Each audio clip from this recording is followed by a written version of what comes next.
Mitchell and her boyfriend Timothy Green II are suing their former employer, Gary Toner, and his friend David Showalter Jr. for the return of a '93 Dodge Intrepid and lost wages. Gary is countersuing for money and a cell phone he claims Timothy stole. All rise.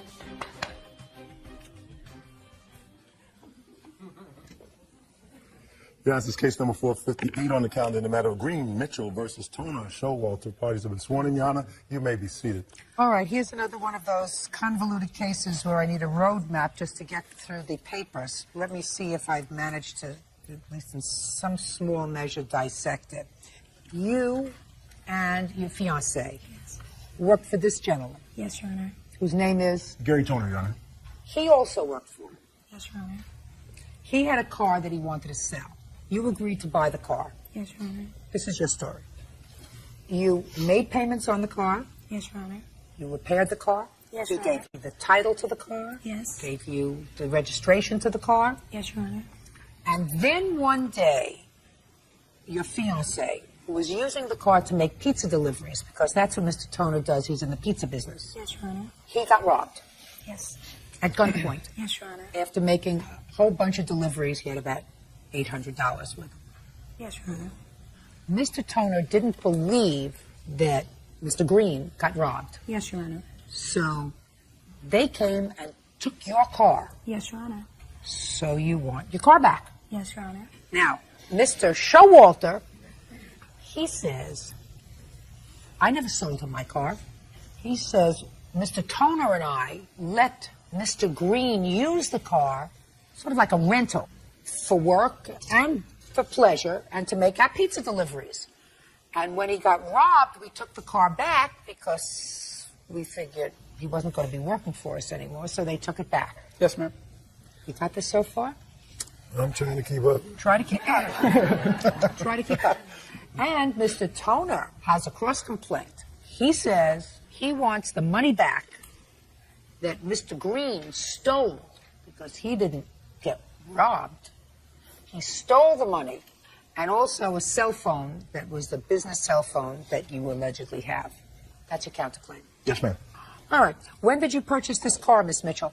I purchased the vehicle in September of 2004. For how much? The total was $1,670, Your Honor. How did you pay for it? Mr. Toner, seeing I was an employee of his, a full-time employee, he deducted $200 from my weekly wages, which was every Tuesday. I have a record here of every week that my money was taken out of my check. Thank you. The top page is the original, then I rewrote it just so you would understand it better.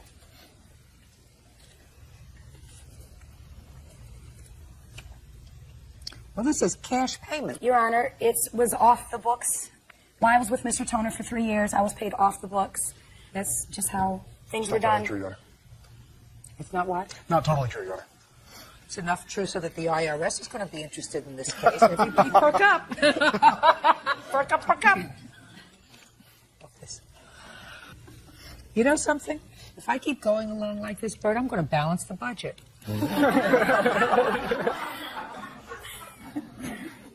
How many months did you have the car? I purchased the car September 2004, and the last time I seen the vehicle was January 1st of 2005, New Year's Eve. I would like to see when you purchased the car from Mr. Showalter. So I don't know why you were paying Mr. Toner. May I say something, please? Yeah. I never purchased the vehicle from Mr. Showalter.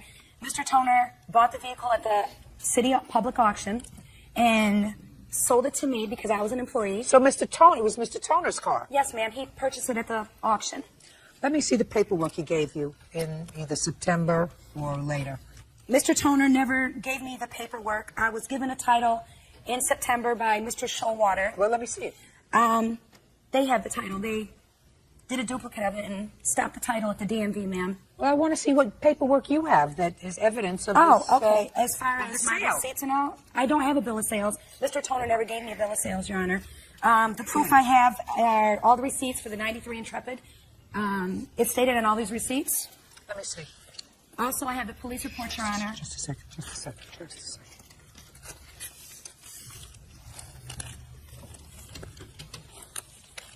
So I have parts for the car. There's also a receipt in there, Your Honor. And then you had the windows Yes. tinted? brake pads. Well, why would they make all these repairs on a car that they didn't own? The arrangement that apparently they had with Mr. Showalter was they would maintain the vehicle. He's using it, making a lot of money with it, and he'd maintain the vehicle. Well, didn't he work for you? Yes. You paid him. Yes. How much? Oh, God, depending on how many deliveries he took, maybe $100 a day. I thought the car didn't belong to Mr. Showalter. I thought the car belonged to you. No, I purchased the vehicle from an auction, and I then sold it to Mr. Showalter. Can I see the title to the car, please? Say in your complaint, madam, that Mr. Showalter gave you the title to the car, signed it, and sent it to the Department of Motor Vehicles. Tim signed it, and yes, we did send it to DMV. Why didn't you get a copy of that? Where is it? It never came back in the mail, Your Honor, and I do have Mr. Showalter on tape stating that they pulled a flim-flam on us, that they... Oh, well, I'd love to hear that he pulled a flim-flam. May I play it? Sure. Legit. Okay? Gary went behind my back and ordered a new title. He told me that you did. You did all of that. He ordered the new title, had it sent in. Okay? Told me he was going to take the car on you. I said, I don't want no part of it because me and you were down. Oh, no, but he the one said that you the one planned everything. Had the car moved, took it off the lot. Why would I take the car from you? I didn't care. If you got robbed or anything from the pizzeria, why would I care? Why would I think it's going to get another title? He said he ordered a title. He was going to take your car. I said, Gary, everything's in money. He goes, I got ways to do everything. Yeah, I know because the car was paid in full. You know what I'm saying? Just a second. Explain yourself. I told her whatever she wanted to hear. I'm tired of conflicts. Listen. You hear the groans out there? They're not supposed to do that. They're not supposed to do that. I told her whatever she wanted to hear. Every time she calls me, I go into her place of business. She threatens me just to get her off my back. So I told her what she wanted to hear. Listen to me. Not only is he going to get into trouble with the IRS for paying people off the books, but you're going to get into trouble for lying to me. I'm not lying, Your Honor. Sure you are. Judge Judy continues in a moment. Claim their former employer, Gary Toner, and his friend David Showalter Jr. owe for the return of a '93 Dodge Intrepid. Gary says he fired Timothy because he faked a robbery. You had a conversation with him, and you pretty much apologized to him because your boss did the wrong thing. No, I did order another title because I was afraid I'd get screwed over. I was never getting my money on time for anything. I was tired of... What does that mean you weren't getting your money on time? What does that mean, Mr. Showalter? We had an arrangement. I was supposed to have the money on the 1st. I was never... Just a second. You weren't getting your money on time for what? The payments for the insurance and the car payment for renting it. Not renting it. That's not what you said. That's not what you said. You said, I was afraid I was going to not get my money on time. I was afraid I was going to get screwed. Can I explain how this unfolded? Do I need to hear it? Yes. No, I don't need to hear it. I think that what you did was you think that he planned a robbery, concocted a story about a robbery to steal the money that he collected for pizza deliveries on December 31st. That's right. And you knew you weren't going to get your money back. Mm-hmm. You knew you weren't going to get your money from him because you really had no way of proving that he staged this robbery. He agreed to pay it back. Before or after you took his car? After the car was removed. And that's how it unfolded. So you took his car, and it was his car. Now we're going to get to your counterclaim. Tell me about. He says he was robbed at gunpoint after he made a day's worth of deliveries. You say you don't believe that the way things unfolded. You think he did it. Now, the only thing I'm interested in is you say he promised to pay you back. Tell me about that. He had agreed to pay back the... Tell me where it happened, when it happened, and what the discussion was. It happened on the 31st December, New Year's Eve. And I received a call at my house, probably midnight or so, saying that the store manager called me and said that he was robbed. And I said to the store manager, well, I had checked with you through the evening, and you had said he'd made drops periodically. And how is it he was robbed for the figure he then told me, $880? That's impossible. And I said, okay, I'm coming in. I'm on the way in. En route, I then called Mr. Showalter and said, I think he's pulling something here. Go grab the car. Oh, absolutely. Yeah, no, what's your situation well, with the absolutely. vehicle? You can't do that. It's his car. Well, it's Mr. Showalter's car, Your Honor. No. Okay. No. So on the way That's in- what we're here to determine, sir.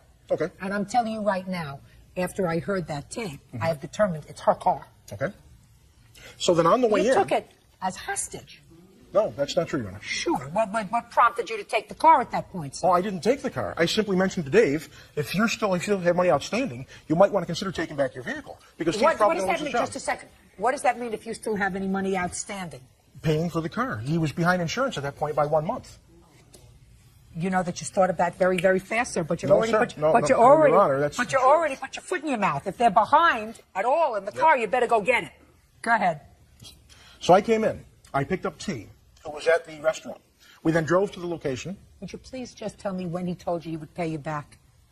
It was right then, that night. Well, tell me about the discussion about I'm going to do. Drove to the location, realized it was nowhere near his delivery room. It was the last run of the evening. The last delivery of the last run didn't add up. He's in a very bad part of town. I said, what are you doing way over here? He said, well, I'm going to get gas. I said, well, there's stations en route to here. He said, well, they were busy. I said, well, what happened? Why'd you get out of the car with all this money in your pocket? He said, people threw eggs at my car and he went out to fight them. Yeah, and? Yeah. So I told him, it doesn't make sense. We got back to the pizzeria. At that point, David Showalter had removed his car. And T said, where's the car? And I said, the car is removed. And you're fired because I don't believe you. Okay. So then a conversation unfolded in the back room where he said, I'm sorry, I'll pay you back. I said, why don't you just tell me the truth? Just tell me you staged it. Tell me you pocketed the money. Because I've had problems with T. Just a second. So what did he say? He'd pay back the money. Is that what you told him? No. What did you tell him? He said I wasn't going to get the car back unless I paid back the money. I ended up working 2 days for free. It's not true, though. Did you say to him at that point in the back room, all right, I'll pay you back the money? Yes, because he told me I couldn't get the car back unless I paid back the It's not money. true, though. I believe you. I believe you. I believe you. Don't believe you? Don't believe you. Okay. Where's the car now? Do not know, Your Honor. It was robbed. Have the police report? I say, please.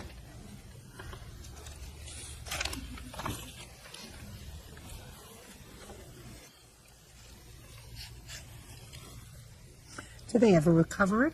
Not yet, Your Honor. I don't like a bunch of fibbers. I think there's a little bit of truth to what you say. I think that they probably didn't fully pay you for the car at the time that the car was taken. I don't know whether you were robbed or not, but I certainly... Excuse me, I do have a police report for the robbery, Your Honor. Okay. Did they find anybody?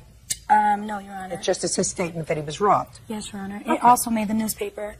It's crime infested there, where the Okay. pizzeria is. So. There's also more Listen, on the tape. Mr. Toner is skeptical about people telling him the truth, skeptical about people being shortcut artists, right? Absolutely. There's a bit of history as well with T. Well, are you a shortcut artist, Mr. Toner? All I want to know about is the cell phone. Where is the cell phone? I have the receipt here. It's, I believe it to be still in Timothy's possession. No, I don't have it. I gave it back. To whom? Who'd you give it to? Back to the Don't pizzeria. speak to him. Who'd you give it to? Back to the store manager. Who was that? That would be Ricky. When did you give it back to Ricky? 2 weeks. 2 weeks later, after my phone had got turned back on, because I was keeping in contact with him about the car. About what? Getting the car back? And I was going to get the car back. Now the car ended up getting stolen. I even got more on the tape. Got it. Okay, counterclaim is dismissed. Judgment for the plaintiff in the amount of $1,000. That's all. Thank you, Your Honor. Parties are excused. You may step out. Okay, some people say I was robbed. I could say, go down the street, throw money on my pocket, say I got robbed. Pizzeria's been robbed 4 times within the last month. Drivers have $20 in their pocket in singles. If they're robbed, you throw the money and you go the other way. I never heard of nothing like that. Customers I called and said that he came to the door smelling like marijuana. Me and the manager, the other manager was dry smoking, you know what I mean? I'm just grateful that Now the next case. All parties in the matter of Lay versus Costa. Step forward. 20-year-old sales rep Jason Lay is suing his former co-worker, homemaker Sandra Costa, for stopping payment on a car he sold her. Sandra says the vehicle broke down the day after she bought it. How old are you, Miss Costa? 31.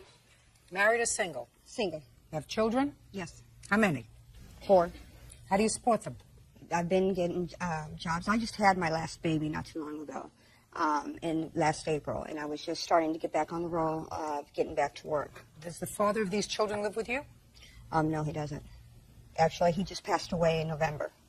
And any of the children get death benefits? They will be.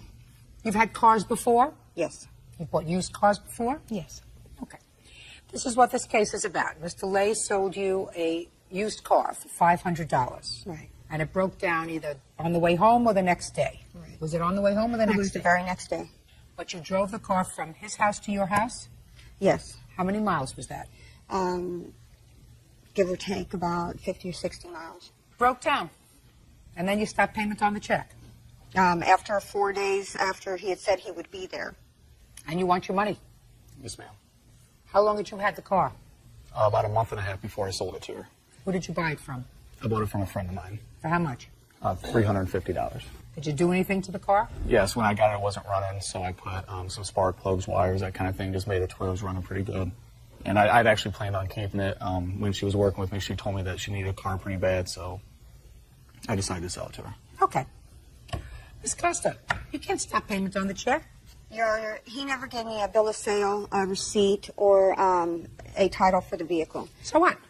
Listen, you can't make up excuses, Ms. Costa. Buying a used car from someone privately is always a risk. Always. Buying a car from somebody for $500 is a very big risk. And in this country, we have the words, they're in Latin. I'll tell you what they are. It's called caveat emptor, and it means let the buyer beware.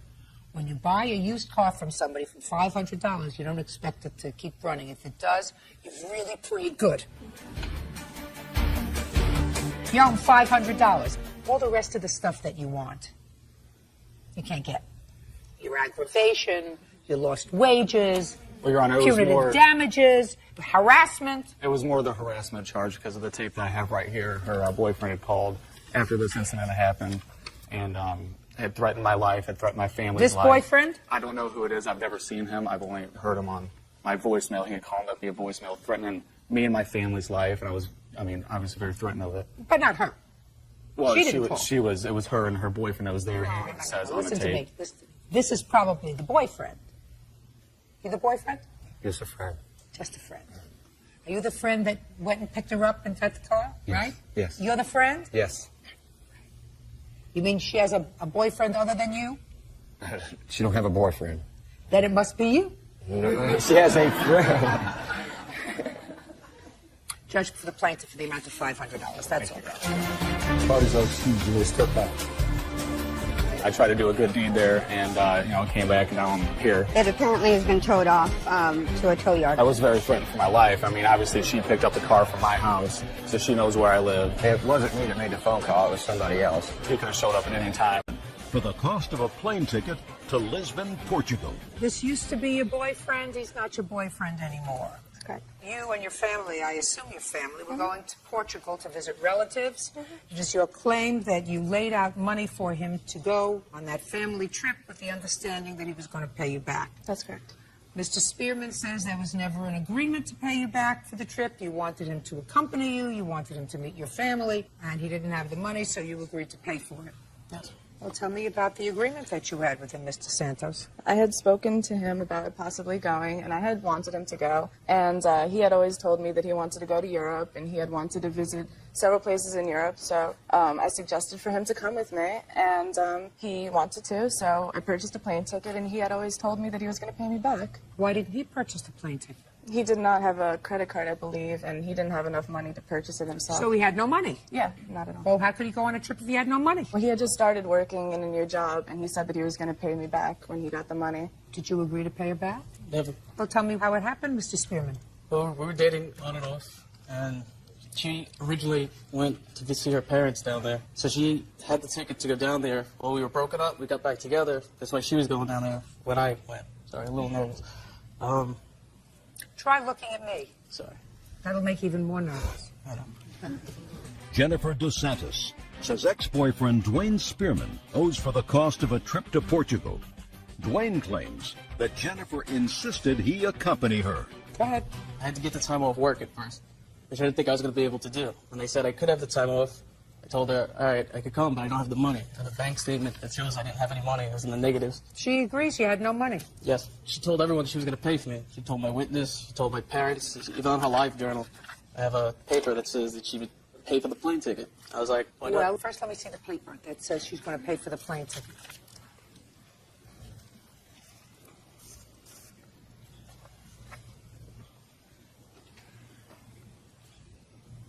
Well, it absolutely says, I bought his plane ticket. He's visiting for 7 days. This is so blank. Fabulous. I want to show him so much blank. So much to do, so little time to do it. I have a good feeling about this. Your Honor? Yes. I have a conversation that took place between both of us stating that he would pay me back. I'd like to see it.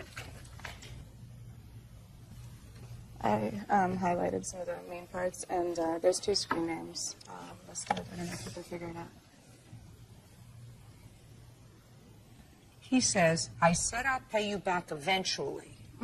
I'm doing that for myself. Technically, though, I didn't want to go. You offered, I said yes. I'd win. It's your word against mine. But then you do agree to pay her back, sir, right? He just kept hounding me. No, that was the first time I had spoken to him since we broke up. And then I spoke to him afterwards, and he had told me that after that conversation took place, and he said he was not going to pay me back. She's only doing this out of spite, though. There's no no just spite. wanted me to go after we broke up. It's the only time this ever came about. I tend to believe you. Your Honor, may I see that for a second? Absolutely. Thank you. May I step up and say something? Absolutely. I was First, there. tell me your name. I'm Andrew Palua. I was there the day that they told me that they were going to Portugal, and I kept on making jokes. You know, he's in debt, he can't afford it. She blatantly said it was a gift, and he did not have to pay her back on many occasions. Just a second. Didn't you hear what I just said? I know that you had something that you were dying to get out and dying to say. But is there anything different from what you said than what I just said? No. Then you can sit down. Thank you very much. I have other things to do today. Have you looked at that now? Yes, I actually had a comment about it. Go ahead. I mean, I'm not denying it, but any person, I know 9th graders, they could type this up and then No, bring but it I'm to not. I'm the 9th graders. I got news for you. I couldn't type it up on that machine, whatever that machine is. And I've had more than a 9th grade education. The question is, did you in fact write it? Yes. Fine. But just saying, I don't think it should be used in court, though, because anybody could lie. Well, It's not in me to lie. That's Listen why. to me. Listen to me. If you had said to me, Mr. Spearman, I didn't write that, then I would say, well, you have to prove that he wrote that. But you did. I believe she wanted you to go. I believe she had a good feeling about your relationship, and she wanted to share the European experience with someone that she cared about. I believe that after you broke up, when you came back, then, Mr. Spearman, you're probably a man of good conscience, and you agreed to pay her, right? Yes. Now, how much was the ticket? $1,101.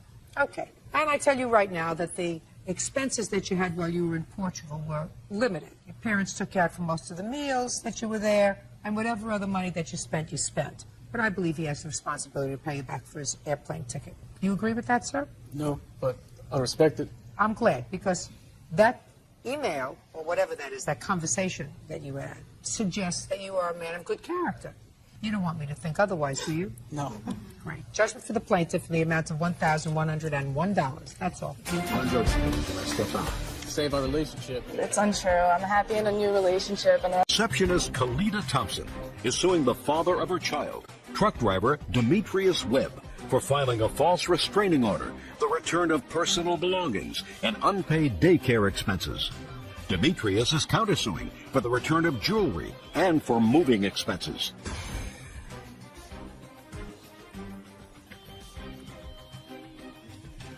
Yeah, this is case number 460 on the calendar, the matter of Thompson versus Webb. Parties have been sworn in, Judge. You may be seated. Ma'am, have a seat, please. Miss Thompson, Mr. Webb used to be your boyfriend, didn't he? Correct. He also is the father of a child that you have, a boy? Correct. According to your complaint, while you were living together, Mr. Webb filed false domestic violence charges against you, causing you to be taken into custody. While you were in custody, it is your claim that he took property that belonged to you from the house, which was your house. Correct. And in addition, he committed himself to paying for 1/2 of your son's daycare. Correct. Which he has not done. Correct. Mr. Webb says that he rightfully filed an application for a protective order because you attacked him, that he took nothing from the apartment that was not his, and in addition, he says that you made the home environment unsafe, causing him to move, and he wants moving expenses. Right? Correct. All right, Miss Thompson, how old is your child? He's 3 years old. And when did you and Mr. Webb move into this house together? About a year and a half ago. Was it your house? Yes, it is. Is it a house, an apartment, a rental? What is It's a rental. How long have you lived there? It's been 2 years in November. So he moved in with you? Mm-hmm. After the baby was born? Yes. And your name is the only name on the lease? Correct. Tell me about the allegations of domestic violence. When did he file those charges? On November 3rd. Of 2004? Correct. Tell me about the incident that sparked that. Okay. On November 3rd, I had just came back from school, and I was laying down in the bed, and he came home because we had been arguing a couple of days before the 3rd, and I had told him before the 3rd that, you know, we're not getting along. We need to go our separate ways and make some type of arrangements with our son, Derek. Well, on November 3rd, while I was laying down and he came home, he was like, do you still want us to go our separate ways? And I said, yeah. He goes, well, you're going to be out the house before I am. And I said, no, what are you talking about? He's like, you're going to be out the house before I am. I said, oh, you must have went down and filed a restraining order against me. He didn't say anything. What would make you think that? Because we had been arguing all since the end of October. Well, arguing and restraining Arguing and fighting. What do you mean fighting? You mean physically fighting? Physically fighting. Okay, that's different. Arguing and physically fighting are two different things. Correct. Where I grew up. Right? Right. You grew up too? Right. You're arguing, you have an argument. You say, no, that's the wrong thing to do. That's an argument. Fighting is using your hands, weapons. Correct. Something else. So you were physically fighting. Correct. Who was fighting with whom? He was fighting with me. Is that right? No. Okay, so, Okay, so what? Well, I'm asking you a question. Did you put your hands on him? No, I've never put my hands on him. Well, when you say physically fighting, explain the physical part of the fighting that was taking place. Well, 2 in the weeks bathroom, before. there was an incident in the bathroom where he took my car keys, wouldn't allow me to take our son to the daycare. He had came home early that morning, wanting to take our son to the daycare. At first, I said fine, but then he started disrespecting me in front of my son. So I said, no, you're not taking our son to the daycare. So then he took my car keys and went upstairs. While he was going upstairs, he went inside the bathroom. I went to try to get my car keys from him, and he put his arm up against my neck, wouldn't allow me to. How did you try to get your car keys from him? Try to snatch him out of his hands. So you were grabbing and touching him to try to get your keys. Correct. And he wouldn't give them to you. Right. So who put their hands on who first? He put his hands on me. No. You put your hands on him first. Well, I grabbed the keys, I mean. How do you grab the keys from somebody? I don't understand it. The keys are in his hand. Right. And what do you do? I went forward, reached for the keys. He jerked back, and I said, give me my keys. Went for the keys again. He jerked back, and he's like, you're not taking Derek nowhere. And I said, yes, I am, too. I'm taking him to the daycare, and I'm going to work. And then that's when he pushed me up against the bathroom door. What happened on November 3rd, Mr. Webb? On November or before November? Well, when you filed the restraining order, when was that? November 3rd. Could Can I start? see what you said in the restraining order, please?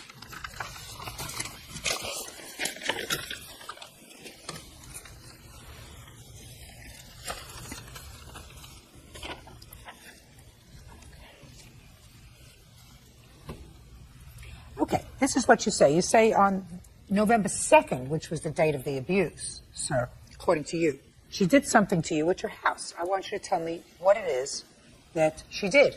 Okay. The reason why we were fighting is because I found her prescription for Valtrex. Your Honor, that is not even relevant. I found her prescription. That is not why we were fighting. Listen to me. Don't interrupt him. You explain to me your version of why you were fighting. Okay, that's fine. He didn't interrupt. I'm sorry. You filed this case, and you said he made false allegations against you, and you want to be compensated for that. Correct. So I have to make a determination. Do you understand? Yes. Good. Go.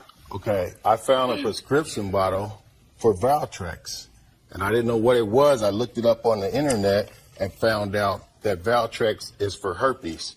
So I found out, I assumed that from the prescription or what it was for, that she had herpes. Which she gave to me. And this I didn't know nothing about. Okay. So I confronted her with it. And that would cause the arguments and the fights. Ms. Thompson, I don't know whether I would have added this to my complaint, these allegations, because this He's is lying. Well, this is his version of what you were fighting about. Well, I That's have not proof. what we were fighting about. I have proof. No, it's not. That's not what we were fighting about. We were fighting because of domestic violence abuse. That's what we were fighting about. Well, that starts off with something, you know. That's because he was out going around sleeping around. It wasn't me sleeping around. It was him that was sleeping around. Well, that's possible, you see. That's possible, but domestic violence starts from an argument over something. Correct. So I would not have broached this issue and put it in a complaint if I were in your position, because there were certain things that are embarrassing, and quite rightfully you don't want them aired. But you brought this case. That's right. All right, totally up to you. If you want to withdraw that part of your complaint and just proceed with the stuff that you say you took, I'll be more than happy to drop this part of your complaint and we can move forward. It's up to you. What do you want to do? I don't want to drop it. Judge Judy continues in a moment. Thompson says the father of her child, Demetrius Webb, made false complaints to the police in order to get a temporary restraining order. Demetrius claims he was in fear for his life. Okay, now I know what you were arguing about, sir. Yes. I just want you to tell me what you allege she did to you on November 2nd, that you swore to the judge she did on November 2nd, which allowed the judge to issue a temporary restraining order. Okay, well, she threatened to wreck my car. That's And not what- true. I don't want... Go ahead. She threatened to wreck my car. And while I was holding my son, she threw things at me. She threw glasses, a can of beer. Listen to me, sir. You got to be very, very careful what you tell me. Because according to what I read, that didn't happen on the 2nd of November. That, according that to was you, in- happened in October. No, that was one incident. There were several. I asked you what happened on November 2nd. The 2nd of November, she also threw things at me, and she attempted to snatch my son out of my arms. You say she punched me in the face. You Yes, forgot that? and I'm getting to that. Well, get there, sir. She punched me in the face while I was holding my son. And she scratched you, Yes. according to you. All right. Did you have a trial on this protective order? No, we didn't have a trial. What happened with it? He motioned for it to be dismissed. Is that right? Yes, that's correct. Why? Because I was out of the home and I was no longer in danger. So there was no need to continue to restrain an order because I wanted her to see her son. Let me ask you this question, Mr. Webb. According to what I read here, and by the way, there's nothing contained in this police write-up about you being punched in the face or scratched. But according to what I read, you went and filed the restraining order the day before she was arrested, correct? Yes. So that when you went home on November 3rd, you knew that you had already filed for a restraining order. Yes. So the day before, you went in to file for a protective order saying, I'm in imminent danger. That's what you said. Yes. And what I don't understand, Mr. Webb, is then you went home. You see, if I went to file for a protective order and I was in imminent danger from somebody, I wouldn't go home to where I knew they were living. Why did you go home on the 3rd? Okay, because they told me they were going to serve her at work, and she came home early that day. I went home. I was going to get some belongings and leave before she got home. She was home unusually early that day. And when did you discover she was at home? When I got there. Was her car there? Yes. Well, if her car was outside, sir, then you knew she was home. Yes.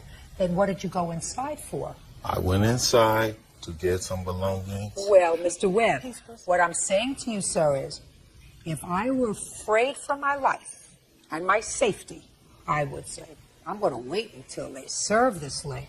I'm not going to go inside. She came home early. Maybe she got a headache. I'm not going to go inside to where she's at now because I'm afraid. If I were really afraid, if it wasn't a ploy to get a little one-upmanship. Now, let me understand something. After she was arrested, how long did you stay in jail?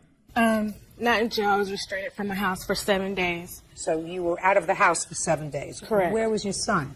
I had my 2 oldest sons with me, and the youngest one was with him because he said that I would put my youngest son in danger or had some anger management problem. Okay.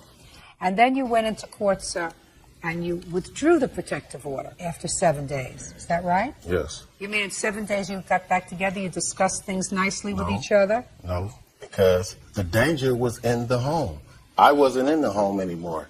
I was moved out. So this protective order that you filed, sir, the purpose of it was to allow you to peaceably move out of your home. Is that what you're telling me? No, the purpose of it was allow me to move out of my home without being attacked. No, the purpose Just was... a second.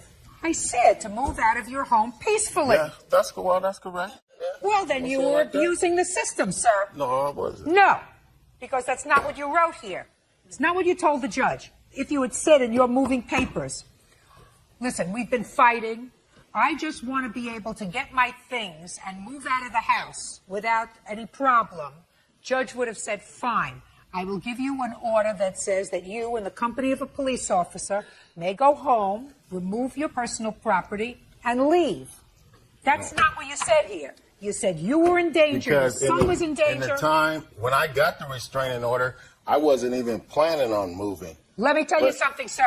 When you get a restraining order, common sense dictates that if you are in fear for your safety and well-being, you don't file for a protective order on November 2nd, go home on November 2nd, go home on November 3rd, and then 7 days later withdraw the application once you've moved out. I know exactly what you did. Now, has anybody ever filed for a protective order against you? Yes. And who was that? My ex-wife. In what year? In 1990, like 99. And what happened with that protective order? Was she granted an order of protection or was it dismissed? Dismissed. During the time that the protective order was in place, did you have to stay away from your ex-wife? Yes. Did you have children together? No. Did you have property in the house? Yes. Were you allowed to get the property right away or after the protective order was vacated? After it was served. After it was served. So you knew the drill. Yes, that's right. That's why. Mr. Webb, I got it, sir. But I look, got the whole thing. I said I was expecting her. They were going to serve her at work, and she came home unused. She came home. Just a second. Are you telling me, sir, that she had some sort of an epiphany, and she knew that something was going to happen, so she came home from work early? I don't know. Well, I don't know either. All I know is that you filed for this protective order, and you had no right to do it. You didn't file it because you were in imminent fear of your life. You filed it because you wanted an opportunity to get your property out of the house. Exactly. I filed it because she Baloney. attacked me. That's all. I don't. Baloney.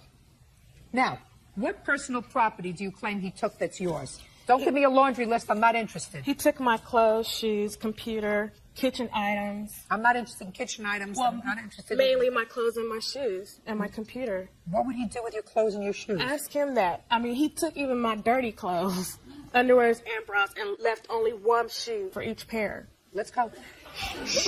Let's go. No, I did not take. While she was ordered, I did not take her clothes. What'd you take? I took my belongings. No, you didn't. Listen, Miss Thompson, if you interrupt again, I'm going to dismiss your claim. Do you understand? Yes, I'm sorry. I took my belongings, okay? I took all the furniture in the home, which belonged to me, that I purchased. What about her computer? Did you take the computer? Yeah, I took the computer, which was our computer. Okay. Who purchased the computer? I purchased the computer. Be careful with what you say to me, because you know I go into it. When you say who bought it, who paid for it? I did. Show me. I don't have. She took all the papers. Show me. She took all the receipts and everything. I had this computer ever since I've been going to school. I graduated in June. From the beginning, I started school because all my classes are online. That doesn't mean she purchased it. Well, let me see the proof for it. That's all they gave me was that printout. Payment history by rental. Is this a... I rented it from Rent-A-Center, and I was making payments through Rent-A-Center. Okay, got it. Yeah, it's our computer. Oh, no question. It's our computer. Okay. Now, all right, let's leave that for a minute. Let's go to money owed for daycare expenses. Right. When do you say he agreed to pay for half of your son's daycare? I believe it was like November of 2004. And where were you when he agreed to pay for half? We were at the house. Before or after this altercation on the 2nd or 3rd of November? It was before. So it had to be November 1st. Well, tell me where you were both sitting when you had this discussion that he was going to pay for half of the daycare. In the living room on the couch. Okay, and tell me about the conversation. We just made a verbal agreement that he would pay for half of the child care. Now, when did you make arrangements to go to family court with regard to support for your son? After November 10th, after he placed the order against me regarding a restraining order. All right. This is why, Ms. Thompson, that when you lie, it's a bad thing. Very bad thing. Because I'm going to read to you from your complaint that you swore to. You said, Demetrius and I had a verbal agreement that he would pay for half of our son's daycare until everything was resolved in the family court. Now, on November 1st, when you allegedly had this discussion sitting calmly on the couch in your house, you had no family court appointment. You didn't make a family court appointment until you started out with the criminal court with regards to the protective order. Right. Right. So you couldn't have had the discussion with him on November 1st. He had been. Baloney. Oh, Baloney. God. Okay. I don't like when you lie. You don't get moving expenses, sir. You moved out? Good for you. You weren't getting along? That's the way it goes. I think that what you did was the wrong thing. even though she lied to me, and I usually don't like that, and I would not reward her. But I think that what you did to her by filing this protective order was nothing more than vicious and vindictive. You could have handled it in a much more civilized way by saying, I'm moving out, and you could have moved out your things very easily while she was at work. And you don't have to have her, mother of your child, in a situation where she has a criminal record, where she's taken into custody, where she's served with a protective order, where she's prevented from going to her own home. You did the wrong thing, and that's going to cost you $2,500. Judgment for the plaintiff in the amount of $2,500. Please don't excuse, step out. She caught her blatantly lying and still awarded her. I'm really grateful that, she made that decision. If she's lying, I mean, that's it. Everything's a lie. He was a total liar in the room. She was lying about everything. The judge proved it, and I'm just really grateful that this is over with. She created a violent situation. He was cussing at me, calling me all kinds of names in front of my 3-year-old child. I was upset, but, I was like, okay, well, that's it. I'm moving. That's it. There ain't no future. We just have a communication between me and our son, and that's it. I'm just going to take care of my son like I've been doing, And I want him to have a part of his son's life, but he's not doing nothing now. He can't even pick him up on the days. Year-old student Annette Wagers is suing her former friend, 22-year-old construction worker Justin Lawson, for assaulting her after she turned down his sexual advances. Justin denies the charge and claims Annette suffered a seizure. Now it's case number 41 on the calendar, the matter of Wagers versus Lawson. Parties have been sworn in, Judge. You may be seated. Folks, have a seat, please. Miss Wagers, it is your claim that Mr. Lawson, who used to be a friend of yours, assaulted you when you were out camping with him and with some of his friends. Mr. Lawson says that you absolutely were not assaulted. What happened is you got into sort of a scuffle and you fell and had a seizure. Is that right, sir? Yes. How do you know him? I met him through a friend of my cousin's. Were you dating him? No. But you decided to go camping with a group. Right. And where were you going camping? Carlsbad State Beach. You'd have to keep your voice up. I'm old. I'm sorry. It's the Carlsbad State Beach. How many people were going? Well, Justin and I, we went together. This is Justin? That's correct. Okay. It was approximately 2 families, maybe 5 people each family, maybe like 12, 13 people. Okay. Now tell me about this episode that you had. We had a great day. We hung out at the beach with his friend Kenny and their family and his younger brother. He had started drinking over the day, which I didn't really see as a problem. You mean Justin? Correct. We eventually decided that the sleeping arrangements would be we would sleep in the bed of his truck with an air mattress because everything else was taken. The tents were taken. The RV was... So who was going to sleep in the truck on an air mattress? Justin and I. Okay. What happened was he started to get fresh on me and trying to hook up. At the truck? Yeah, when we were in bed after everybody else had gone to bed too. I told him I don't want to hook up with you. I expressed so I, wasn't initiating the same type of relations back. And it was an uncomfortable situation. I wasn't interested in doing it. It was cold. The air mist from the ocean was getting us wet. The air mattress was going flat. It was just a bunch of things. I wasn't interested. And not romantic. Yeah, it wasn't romantic, and there were a bunch of people in tents around next to the truck, so it wasn't. So even if you had been so inspired, it wasn't an ideal situation. Right. Well, men don't get that. Sometimes.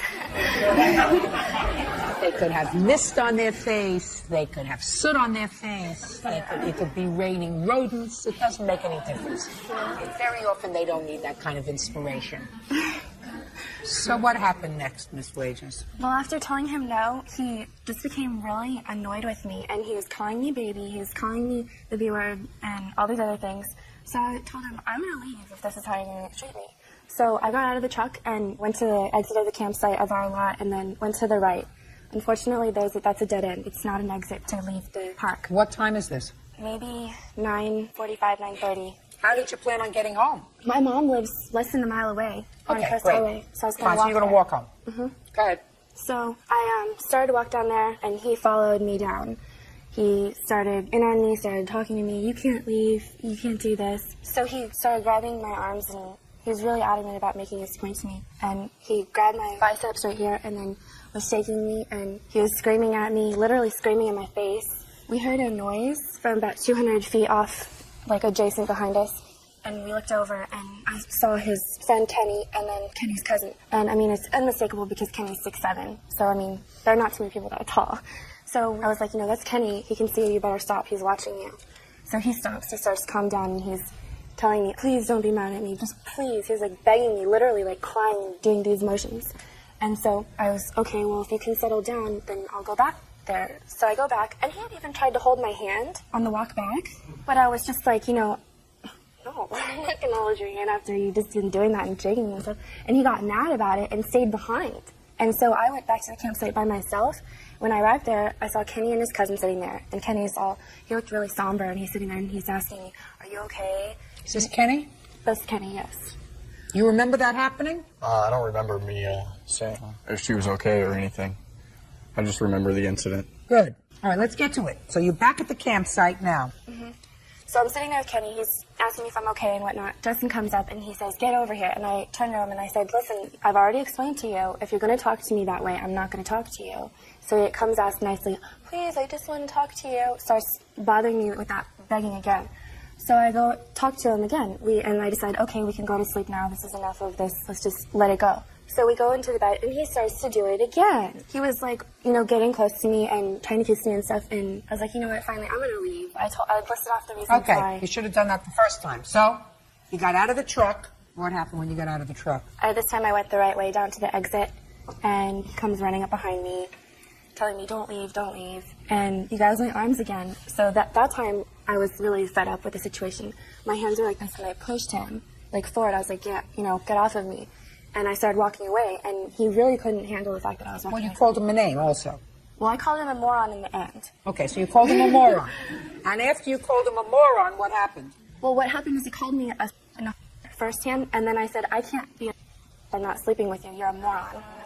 Okay. And then so he got mad at me calling him a moron, and he said, well, I'll show you what a moron is. And he took a seat, drew back, and then he socked me in the face. And after that, I don't remember anything from that point until I was in the ambulance. Do you have a medical report? Certainly. Can I see the please? Sure. Judge Judy continues in a moment. Britt Wager says former friend Justin Lawson punched her in the head after she rebuffed his sexual advances. Okay. Were you smoking marijuana that night? No, but I have done it in the past. What about him? Yes. Didn't have just a little? I wasn't with him while he was doing it. We smoked on the way up there. Smoked a doobie, a joint. And after that, sir? Did you smoke any more? No. Okay, Justin. Well, at the time she was staying with me for a couple weeks, and we got invited to go up to Carlsbad State Beach with his family. I decided to ask her if she wanted to go along. She said yes, that'd be cool. On the way up there, everything was fine. We got up there and stopped at the campsite, had some dinner, and everything was going okay. Yes, I was cuddly with her. At the time, we were intimate. And you were intimate? Yes, at the time before. Just a second. For the first time? No, this is for 2 weeks prior that we hooked up, and that's when she was living with me. We went to the bar that night. Is that right? I had known him for a week, and I wasn't living with him. I was staying with my girlfriend who he knew. The question is, had you been intimate with him before the night of the 15th of July? A week prior, yes. You had been? Mm-hmm. Okay. So when you got into the bed of the truck, you anticipated that this was going to be a recurring theme. Not necessarily. Yes, I can say I have been drinking that night. I got in and just pretty much put my arm around her and cuddled like I would do any other time. Yeah, I might have touched her stomach or rubbed her leg and gave her the wrong impression. Yes, she got out of the car and she walked away. I chased her down for the time I had feelings for her. I liked her. So I followed her, asked her what was going on, and she said she wasn't happy and that she wanted to leave. I went for the walk, talked about it and everything was fine. All the way back, she was being kind of loud, and she wanted to go into the campsite and get one of her bags or something. I told her that we couldn't go in the campsite until she got a little bit quiet because his parents were sleeping at the time. And she didn't like that fact at all. She wanted her bag out of my truck right then and there. She wasn't going to stay with me that night. She wanted to go home. So she wanted to go back to the campsite to get her bag to leave? Yes, out of my truck at the time.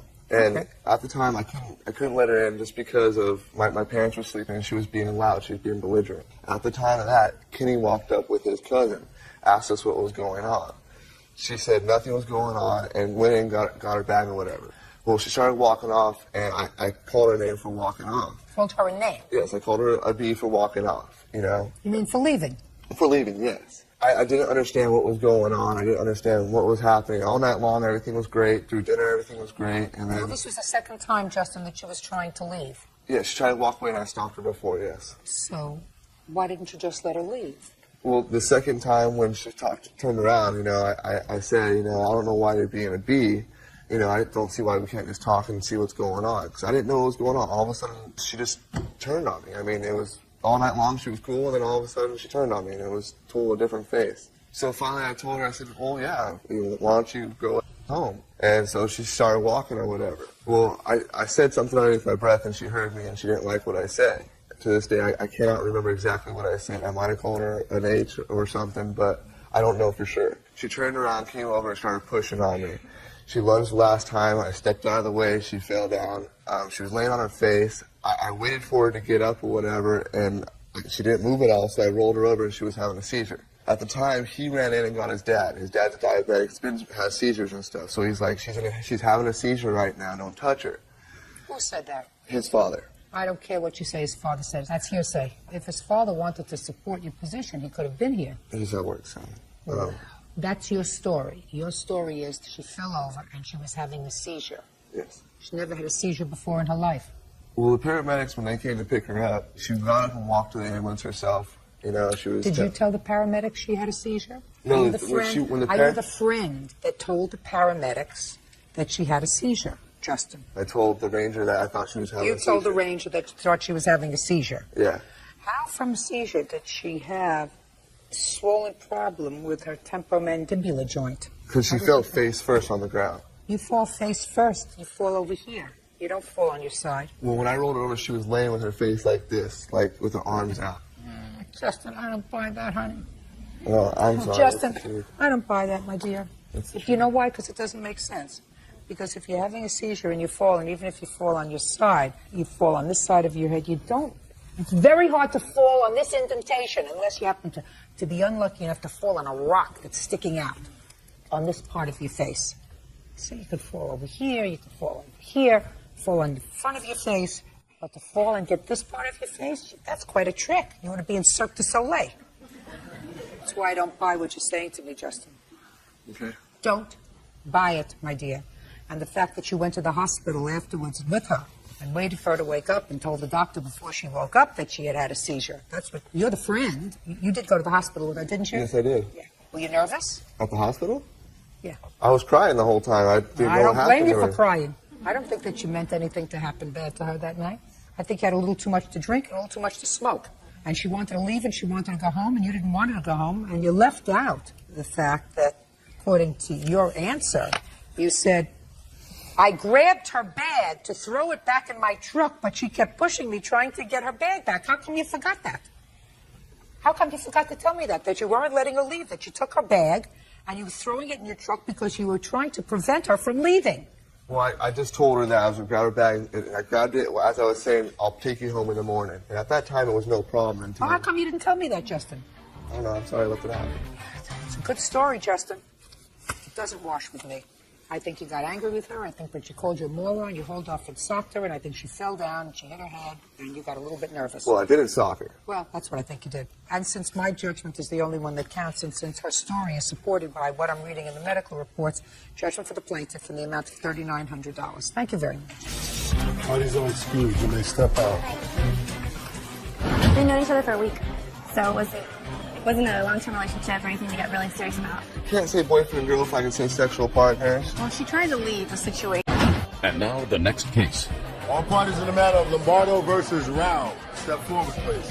21-year-old waitress Elizabeth Lombardo is suing her ex-boyfriend, 22-year-old construction worker Bo Rao, for several loans she made throughout their relationship. Bo says Elizabeth is holding his belongings hostage. Ms. Lombardo, this gentleman used to be your boyfriend, and you lived together for a period of time. According to you, when you separated, he owed you some money. Yes. Mr. Rouse says he doesn't owe you any money. Relationships are a give-and-take thing. So get over it and move on with it, right? Yes, ma'am. When did you live together, Ms. Lombardo? We lived together from May probably to August of 2004. We started in May 2003. Is that about right? That's about right. And did you move into an apartment together, or did you... No, we moved in with my family. That's wrong, Your Honor. Prior to that, we were living at my apartment with my brother, and she was staying over there. Then we moved. When was that, sir? That was April and May. We stayed in the apartment, then moved there. I still had a room in my house. It wasn't Okay with you still had a room in your house. Were you living with Mr. Rao and his brother for April and May. Yes. And then the two of you moved into her family's house. Yes, ma'am. Where you had a room. Yes. Fine. So what does he owe you money for? Throughout the course of our relationship, the defendant didn't have a job, so I helped support him. From a dental bill, his car windshield was smashed, dentist, car You said payments, dentist municipal twice. court payments. Well, I had a job. So you gave him money. Yes. And? We had a verbal agreement when we were going out that he would pay it back. Well, tell me about the verbal agreement that he would pay it back. Just throughout the court, like he would pay me money when he had money, and like when he didn't have a job, I was always forking out money for him. How often? 5 times, 10 times, 20 times? It was constant. And he always said to you, you know, you have $20, I'll pay you back. You have $50, I'll pay you back. Yeah. Right? Go ahead. Then when we separated, we decided he was going to make payments of $40 a week, in which he never continued to do. I received one payment of $50. Well, how did you come up with the amount that he owed you? We kept it in mind at all times. Did you? No, Your Honor, when we were going out, we weren't camping. When you moved out, did you agree to pay her a sum of money? Oh, no, Your Honor. You did not? No, Your Honor. When you separated, did you sit down and write up something? Yes. Let me see it.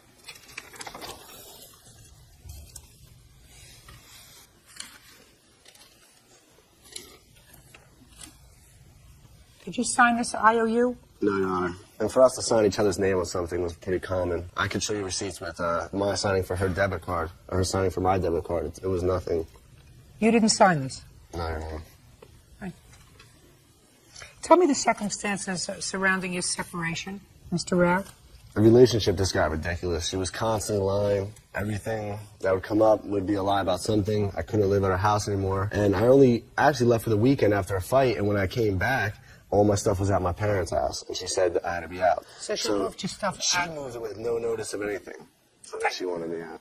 I'm ready to hear the rest. 30 seconds or less, Miss Lombardo. When he moved out, when he wanted his bed, his stuff was there, that's when you don't believe that he signed the paper. Well, just a minute. So if what you're telling me, you told me he couldn't take his things unless he signed the paper? Mm-hmm. Then even if he signed it, it's worthless.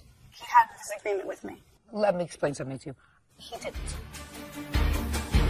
What you're saying is that during the course of your year and some months relationship, if you gave him $20, if you gave him $50, whatever it was, he said to you, when I get it, I'll pay you back.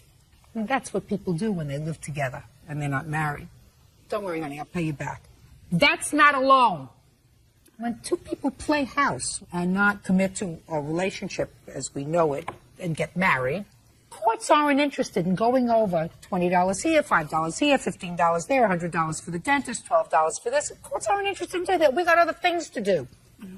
So it's been my suggestion, if you watch carefully, I've always said, keep your finances separate. Mm-hmm. So I think you have to put a real period and say, it's over. I'm fine. How old are you? 21. 21? Perfect. You didn't waste a lot of your time.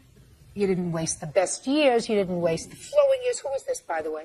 This is my girlfriend, Your Honor. She have anything to contribute to this case other than, looking nice? Just she decided to come with you. She's seen the craziness. To irritate her. Yeah. Well, probably not the best idea to bring her. Who is this? This is my friend. So he brought a girlfriend, you brought a friend. Move on. He did. You should. Have a happy life. Case dismissed. Parties are excused. Let's step up.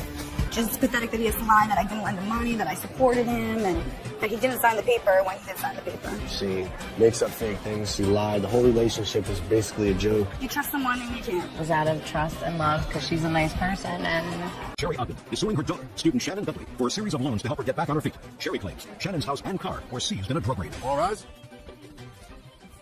Now, this case number 501 on the calendar, Madam Ogden versus Bentley. Husband sworn in, judge. You may be seated. Folks, have a seat. Miss Ogden, this is your daughter? Yes, ma'am. According to your complaint, your daughter asked you for a series of loans. Yes, ma'am. She had gotten into some trouble. Yes, ma'am. Possibly trouble that could have ended her up in very hot water. And she agreed to pay you back. She did not. And in addition to that, you co-signed for a car for her. Car was eventually repossessed. She says at your suggestion, therefore she owes you nothing for the car. And your daughter says that you did in fact give her some money when she got into trouble. In exchange for that, she waited on you hand and foot like a slave, and if you had to pay somebody to take care of you, it would have cost you a lot more than what she actually took from you. Is that your defense? Shh. Yes, ma'am, that's correct. That's your defense. How old are you? I'm 32. What kind of trouble did you get into, Miss Bentley? I was picked up on what they sell drugs. Drug sale. Yes, ma'am.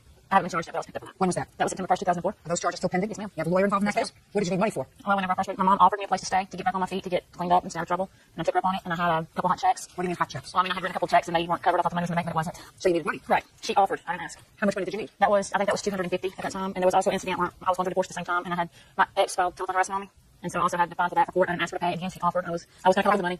You were going to come up with the money. How much was that? $500. Does your mother work? Nope. How does she support herself? My stepdad pays her bills. So she's married and she lives with her husband. Yes. So it really is the income that's coming into the house is his income. Right. She loans it out to other family members just like she did me.